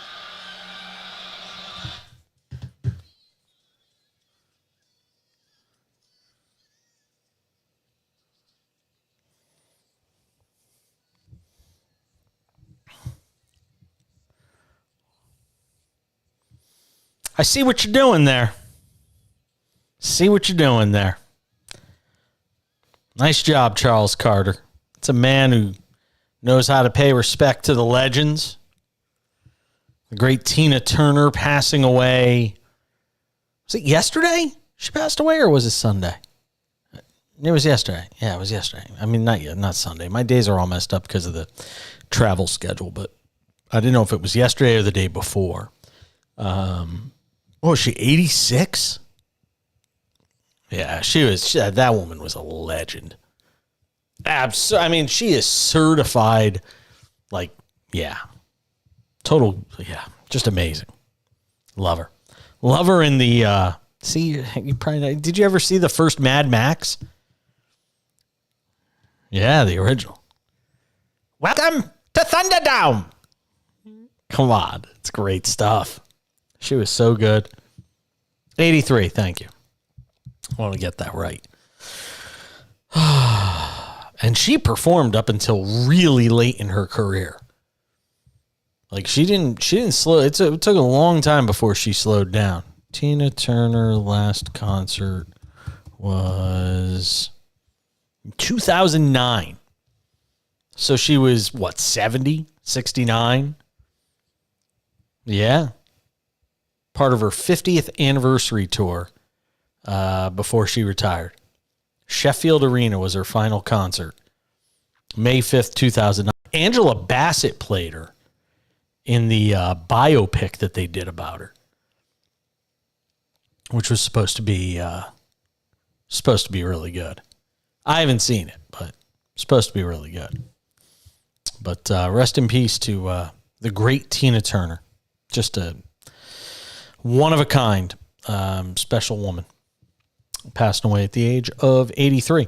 All right, the phone number, as always, is 800-224-2004, 800-224-2004. The text line is open as well, 888-670-8549, 888-670-8549. See if the odds changed at all here. Still at 2.5 on that. For the NHL, Game 5 of the Stars and Golden Knights back in Vegas. That's also on Saturday. But it's Saturday. Wait a minute, that can't be right. It says 11:07. What time is that game on Saturday? FanDuel's got to do a better job with their scheduling. They got a game. They say the game's at 11:06 a.m. in Las Vegas on Saturday. That's not even possible. Yeah, they're going to play a morning game in Vegas. There'll be nobody there. It's Las Vegas. The game is Saturday at 5 p.m. I think that's 5 p.m. Pacific. Yeah, that makes sense. So basically an 8 p.m. Eastern start on ABC on Saturday night for the Stars and Vegas Golden Knights. Dallas trying to extend that to a sixth game in that series. And if you're wondering about the odds for that, Dallas is plus 125 on the money line. Golden Knights are minus 150. Stars are plus a goal and a half at minus 205. And the Golden Knights are minus a goal and a half at plus 168. And the total is 5.5. So that's where we are on that. We always love to give you the gambling side of things here on the show. There is no live betting left to do tonight, unless there is somehow live betting available on AHL hockey, which I would tend to say is probably not the case. Let's see, is there any AHL odds? If there is AHL odds, then there would be some junkie out there that wants it. No, okay. We don't have any AHL odds. I wonder what the odds were. I wonder if there were any odds on Michael Block to make the cut at this week's PGA Tour. There was. Here it is. Michael Block odds. Oh, my God. Top 20. Let's see. Top 20 Michael Block specials. Oh, he's got to be like dead last now. Yeah, he's not even listed anymore. I'd be curious to know what it was pre-tournament. What the odds were on Michael Block. I don't even know who's winning in the event. Nobody cares. It's not a major. It's not a major, so I just can't get overly excited about any PGA Tour event right now that isn't a major. It's just how it is. Upon further review want to get this in before we finish up the segment. LeBron's even greater than you think he is. And I know people are going to say, what are you talking about, Paige? He just got swept. They just got swept by Denver. Dude, the guy played nearly every minute of the last 2 games of the series. And now, we learned tonight through Shams Charania of, The Athletic these days? I don't remember.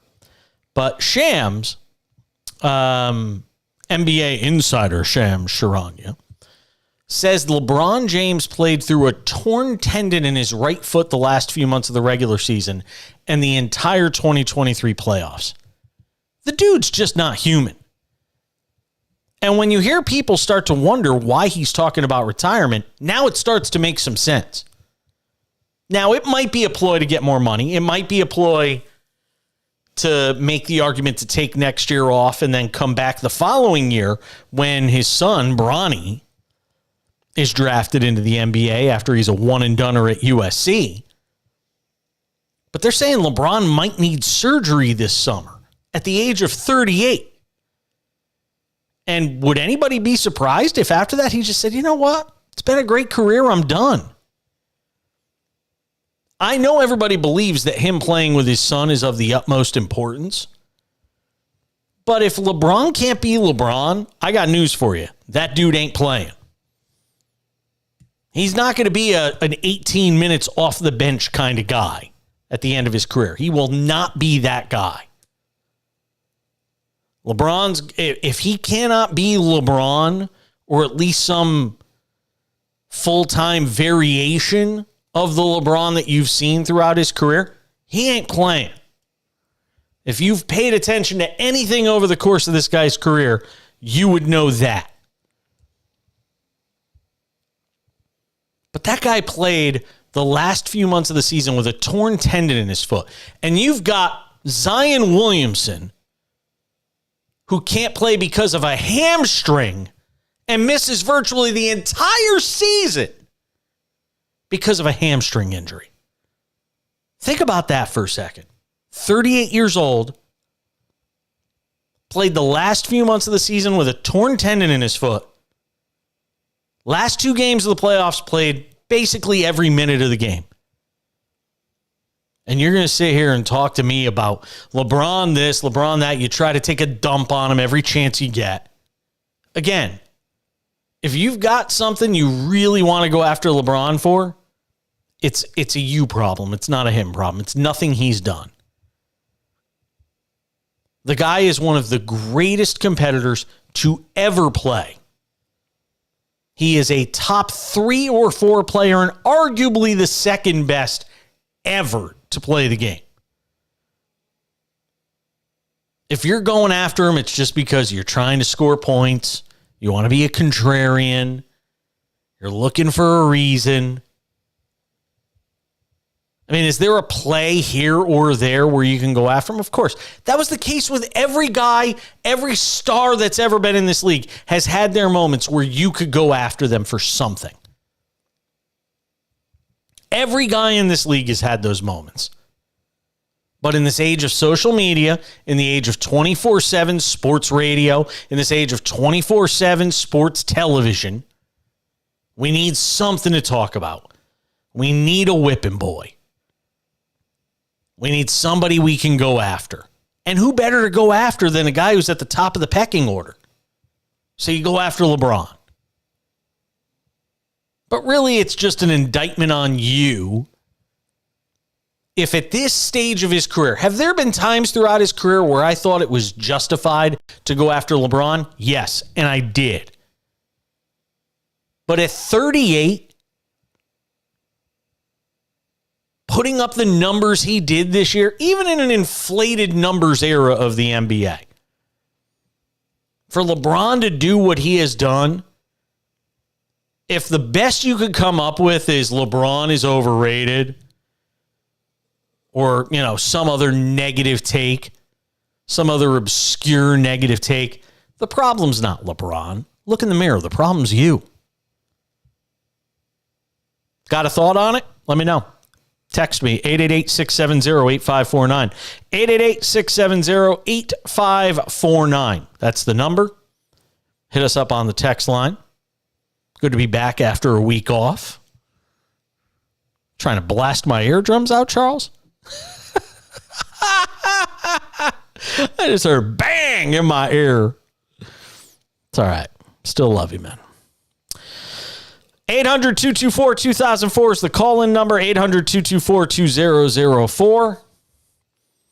Let's talk some hockey. Dennis Bernstein, thefourthperiod.com, Sirius XM NHL Radio. He's the 2-for-1 next on SportsMap Radio.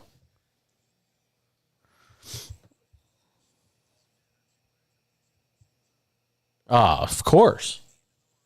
Love her. I got like 3 or 4 songs of hers on my Spotify playlist.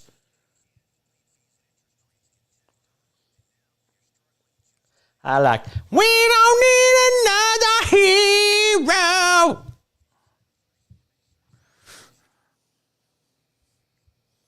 Yeah, I love that one. It's one of the better soundtrack songs of my lifetime, I think. It's such a great song.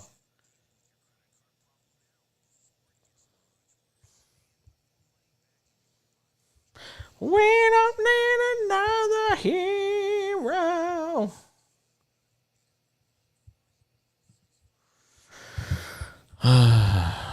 We are the children. Last generation. We are the ones who left them behind.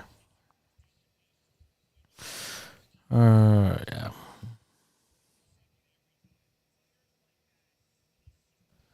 The conference finals in both the NBA and NHL are so.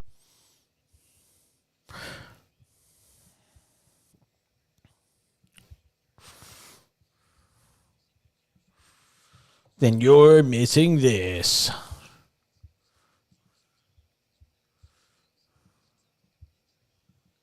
The conference finals in both the NBA and NHL are sucked up.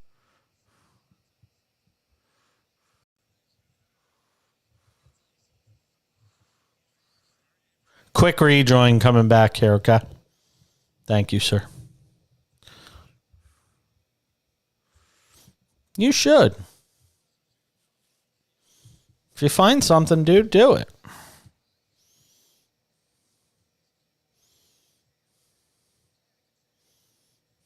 It's so hard, though. It's so hard after, like, it's the hardest thing for me to come back after a vacation. Like, it's so hard to just ramp it back up, you know?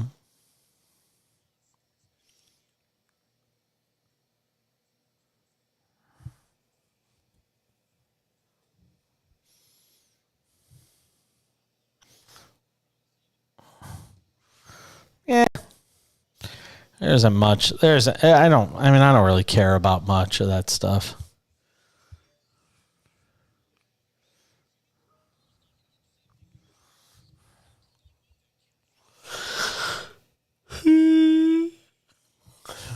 Oh, Jesus.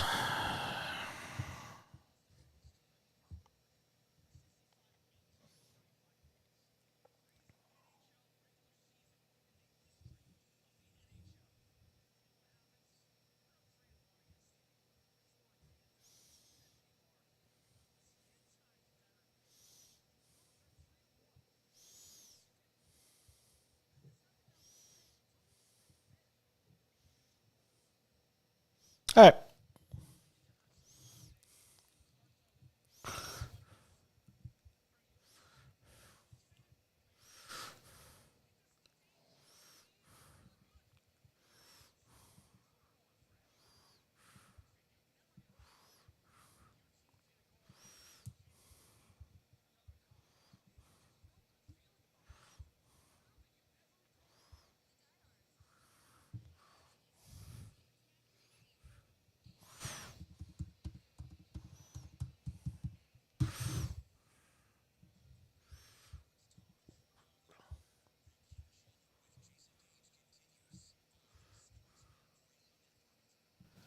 The conference finals in both the NBA and NHL have sucked up until the Celtics decided to rally against the Heat. Now they've got it back to Miami for Game 6. It's a final. We lost our bet tonight. We had 208.5 over, and the game finished at 207 because nobody can make a shot in the final 55 seconds. That's the way it goes. NHL's conference finals have been a snoozer. Florida, as a team that just barely got into the playoffs, is going to the Stanley Cup final for the first time in over 20 years. And it looks like Vegas will be going there as well. They're up 3-0 in their series going into tonight's Game 7, which at the time that we're doing this interview is 2-2 end of regulation. Dennis Bernstein covers all things hockey for thefourthperiod.com. That's his baby. SiriusXM NHL Radio. He'll be all over the NHL Stanley Cup Finals for them. And he joins us tonight on the Cash In on SportsMap Radio. I mean, look, it's great. It's 2-2. It's going to overtime. It's thrilling. It's playoff hockey. But does it really matter at the end of the day? No. Even if they don't win, they're going to go back home. Ben will still be suspended, Jamie Benn, for Dallas, and they'll win in 5. But, yeah, and you're right. You know, it's funny. Rod Brindamore said, this could have been the other way. It could have been 4-0 us because all the games were close. No, Rod, your team wasn't good enough. Couldn't score a goal when it counted. So, yeah, it's a fait accompli. I mean, it's going to be Vegas and the Panthers. And it looks like, Jason, that could really be a great matchup. But I thought the matchups in the conference finals would be great. And you're right. There hasn't been any drama at all. It's just shocking. I mean, I can't, and this has been such a fun NHL postseason, and then it feels like we hit the conference finals and we just hit a wall here. And I mean, look, let's start with Florida because, again, and I know we've played, we've beaten this dead horse about down 3-1 against the Bruins and, basically on the verge of elimination and they get the comeback win there and they come back and win the series and all of this. Boy, it must make you sick to your stomach if you're a Bruins fan right now and you're watching this. Yeah, the Panthers, Jason, before Game 5, they were 150-1 to win the Stanley Cup. That's how improbable this was. Like, this team was in the playoff position, I think, 25% of the time this season. It's just, yes, you have to be. And we talk about parity, and there's so much parity in this league, so an 8th team could go now and get to a cup final. But there's been no parity in the conference finals. It's like really, really weird because I expected at least 6 games of both these series, and we haven't gotten them because one team comes through in the big spot, and it's Florida, and it's been Vegas. The other ones can't find a way to figure out a win. It's been stunning and shocking. And yeah, I just hope that the Cup final won't replicate what we've seen in the conference finals with respect to the competition at this point. You mentioned Rob Brindamore's comments. Is he in denial? I mean, where does that sort of mindset? Where does that mindset come from when he says we didn't lose 4 games? Well, I think because, he's saying like we could have won 4 games. It could have been 4-1 the other way. Because territorially, they played well, right? But they, again, what was the thing about Carolina? Who's going to score for them in a big spot? And maybe Jason was strength of schedule that in the playoffs because who did they beat? The Islanders, who can't score, and the Devils, who really weren't ready to win and didn't have great goaltending. So compared to the Florida Panthers, who beat Boston, the world's greatest team, and then they beat Toronto, which is a really good team. I think that sharpened the knives of the Panthers, and they took over. So yes, the games look close, and they were one shot away. But when you're one shot away every game, and you never get that shot, you're not that close, Jason. I'm sorry. I think Brod's a great coach, and he's trying to make his team feel better. But they weren't that close to winning. It wasn't that close because they couldn't come through in the clutch. What does it say about Sergei Bobrovsky? And we talked a little bit about this last time I had you on, but sort of expand upon it. To kind of go through the sort of malaise I guess he's gone through since he's been in Florida, to be able to just turn it on and sort of light it up one more time for this kind of run. At this place in his career with this particular team, does anybody have a real explanation for how it's happened? No, Jay, because the beginning, he didn't even play the entire first round against Boston. Alex Lyon played. If you look at his numbers in the first round, they're crap. The people are talking about he win the Conn Smythe, most valuable player plus. He had a bad first round. So I guess you get on a roll, you get momentum, and I think most importantly, it's confidence. It's just you're better in your net. You're coming out and being more aggressive with respect to shots, and you just get on a roll. Like any other position player, the goalie gets hot. He got hot in the second and third rounds. Now he's going to play a better team than Carolina and Vegas, so we'll see. Hold off on betting, betting on him, Bobrovsky for a Conn Smythe because he's going to face a better team. I think it's just about confidence, and they haven't really given up much, and they played an anemic offensive team as well. So he was kind of set up to win, but he's been great. He deserves all the accolades he's getting, and he has that potential. He has that skill. He's won 2 Vezina trophies. He just got on a roll here in these 2 rounds. We'll see if it extends to a 3rd round, which will be the Cup final. What derails this Panthers team when you look at them matching up against Vegas? Vegas, if you even watch the games tonight and against that, they block a ton of shots. So the Panthers aren't going to get a lot of opportunities in the score. They have been able to finish plays, bear down on their chances, and to do the same thing. And Aiden Hill, again, a guy who's played half the games. He wasn't even going to be the guy in the first round of the playoffs, but Brossoit got hurt again in Vegas. He's been a big goalie, 6'6". So I think it's just, can they get shots at the net? Can they get penetration? Can they get to the net against Aiden Hill? Because the Vegas defense blocks a lot of shots, and they're physically big, physically tough. So I think that's the biggest challenge for the Panthers coming into the final, assuming we're going to be a Southern and then it's going to play Vegas. Dennis Bernstein, SiriusXM NHL Radio, thefourthperiod.com, joining us here on the Cash-In SportsMap Radio and the SportsMap Radio app. You'll be able to catch them throughout the NHL Stanley Cup Finals with SiriusXM NHL Radio. If Florida were to finish this thing off, in terms of the history of, in modern history of the NHL, underdogs to win a Stanley Cup final, where would this rank? Right up there. It would have to, because they were on the precipice, right, against the best team in the league, and at playing in Boston. They had to win 2 games in Boston and then beat Toronto. It's right up there. I wouldn't equate it to, like the team I started to look at, the team that I covered, I mentioned this before, the 2012 Kings, that was an 8th seed that nobody really gave a shot, but they got hot in the playoffs and they were built for the playoffs. It's the one where they beat the Rangers, right? That's where they beat the Rangers?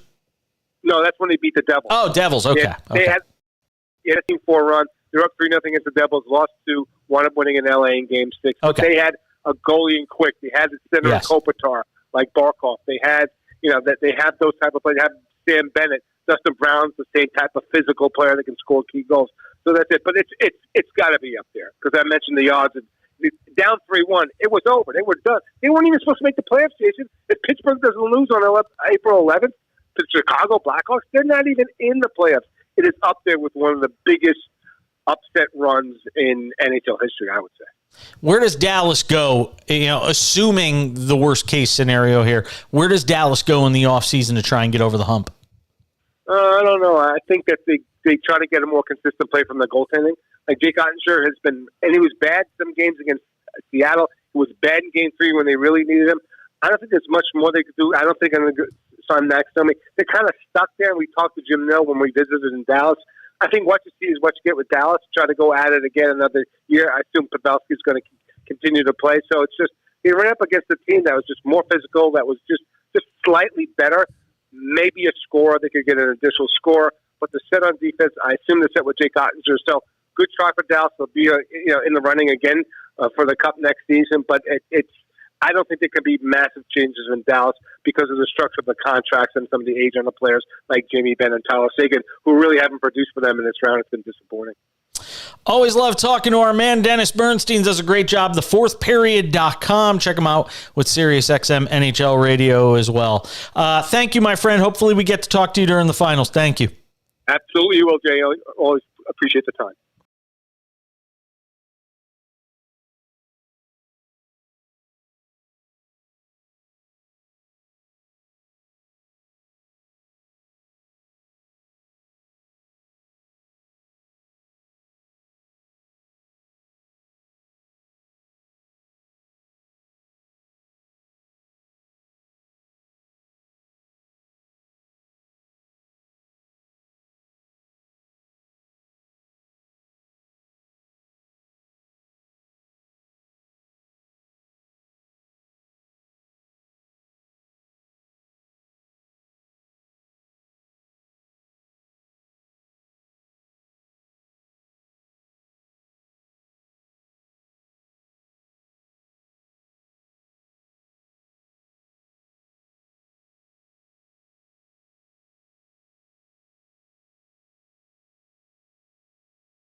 to create different advantages, allows us to run some different stuff, and that just goes to the connection that the team, that the guys have.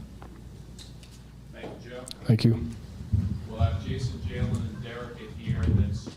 Well, we thought we had Joe Mazzulla, and he was up there, and then he disappeared. Let's see if we can re-rack that and hear from Joe Mazzulla because he disappeared. There he is. There's Joe Mazzulla. Joe, what's been the key to turning this around and getting these last 2 wins? Just playing together, playing connected, physical basketball. Joe, Derek has not had the kind of defensive series or postseason that you would expect after the season. And then tonight, it seemed like he was able to take away everything Jimmy wanted. So what is it about Derek that just makes him able to be consistent in who he is and just kind of continue to get under the opponent's skin?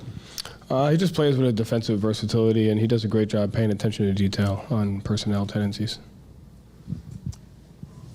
Joe, how much did Marcus help set the tone with the steal right off the opening tip and the Jason Duncan, then the back-to-back threes there in the first to kind of get you guys going on a run? Yeah, he's just an emotional key for us. When he's locked in and playing both sides of the ball at a different pace, it kind of gives us our identity in our life. Joe, is this the best performance in your view in the postseason, and what does it say that you've had probably your best 2 performances back-to-back games here? It just says that our backs are against the wall and we're sticking together and we're competing at a high level to give ourselves a chance. And what did Al give you tonight in terms of effort, intensity, particularly in the early going? Yeah, everything he does is an intangible that you can't measure, and just his leadership and his physicality and his attention to detail defensively is big for us. Joe, the forced turnovers tonight, you guys haven't ranked very high in those all year, even in the playoffs. What was different there that allowed you to force the amount of turnovers you did? Just attention to detail, quality shift activity, and awareness to game plan execution. And in terms of managing Malcolm, throughout the game here, as you said pregame, you're going to go with the flow there. How did that go? He gave us the best he could, and we kind of went from there. Hey, Joe, 47 combined points from Marcus and Derek. It seemed like Derek and Marcus both made every big shot that they took. How does that change the dynamic of the offense when guys like Jason and Jalen are able to kick out to them and they're making shots at that level? Yeah, it just gives us a well-balanced attack to where we could spread the floor and share the ball and just play connected basketball. And so, those 2 guys being aggressive is important for us. Joe, what's led to the connection? After Game 3, you said you guys were disconnected a little. In the last 2 games, something on the floor, off the floor. Jalen talked about that dinner they had before Game 4. What's happened? One of our assistants put it in great perspective. The season's 9 months long, and we just had a bad week. Sometimes you have a bad week at work, and we obviously didn't pick the best time to have a bad week, but we did, and we're sticking together and fighting like hell to keep it alive, and the guys are really coming together. Is the cause to come back from this brought the guys together? I know it's a pretty obvious answer, but how has it, and has it? I think it's just your back's against the wall, you don't have a choice. And so it builds a connection, and it builds, just an opportunity. And so, like I've said it all year, the guys in that locker room, they always stick together, and when our backs are against the wall, we just have to continue that. Joe, you talked about Marcus kind of being your identity, and given the situation in with your backs against the wall, how important is it for him going forward to continue to set that tone every game you have left? Yeah, it's been that way all year. When he plays at a high level and brings a certain pace and physicality, it's contagious, and he sets the tone for our guys. When he plays like that, it's big for us. Joe, in the last couple of games, you've generated about 30 corner 3-pointers. What is it about the offense that's getting you the shots that you've been looking for, the types of 3-pointers that you've been looking for? Spacing, and the last 2 games we're getting the advantage quick, and then the 2-on-1s are there, and then we're reading the 2-on-1. And so when we play fast but organized. That's when we're at our best. And it seems like there is a concerted effort to stay down on up fakes. Is that something that has come up as part of like the defensive plan, just to stay down when Jimmy Butler's throwing those fakes out there? Yeah, I mean, it's definitely a key to keep them off the free throw line. They're a team that can generate free throws and put pressure on your defense, and so just staying disciplined in that is important.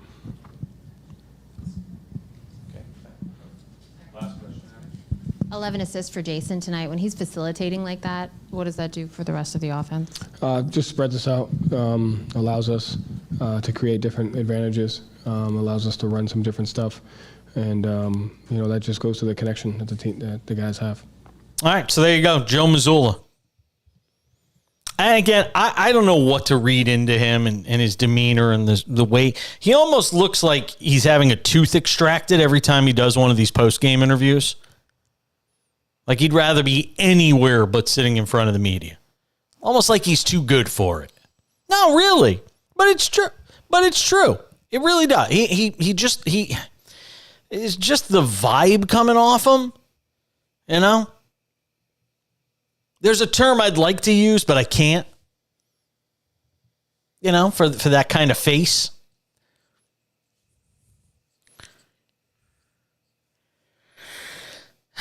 The guys that, but again, I'm hard on them because the expectations that come with that job and that team and that franchise, I'm kind of hard on them. But at the same time,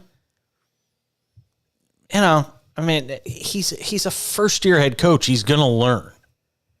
But if he's like this now with the media, do you think he's ever going to get better? You ever think he's going to be warmer than this? You know what I mean? If this is the starting point,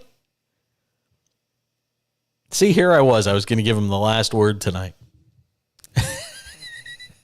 And I'm just smacking him around. It's just terrible.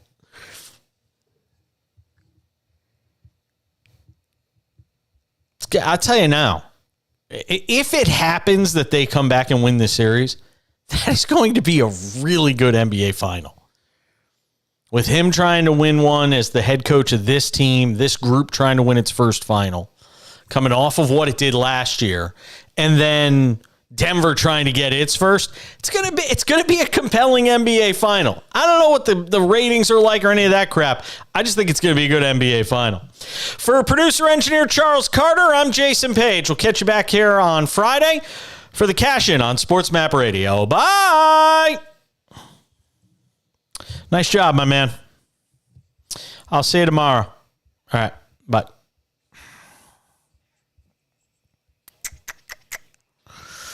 Kill that. I literally lost my big monitor that's in front of me for the final segment.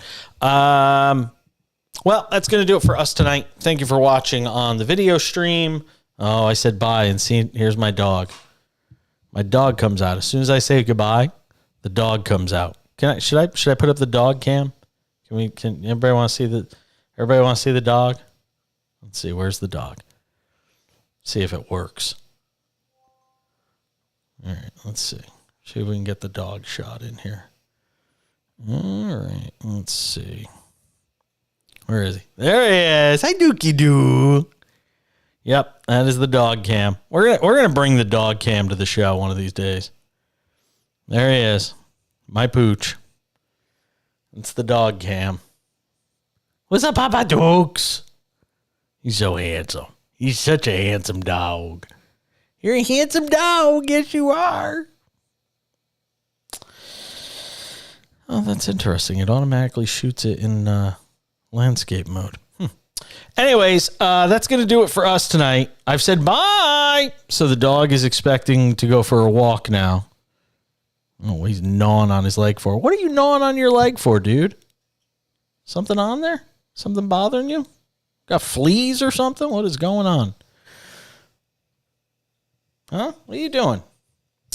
Anyway, that's going to do it for us on the video side. Thanks for watching tonight. Back with you tomorrow night, 10 p.m. Eastern, 7 p.m. Pacific. SportsMap Radio, the SportsMap Radio app, and all of these video platforms. I'm Jason Page. Have yourselves a great night. Bye.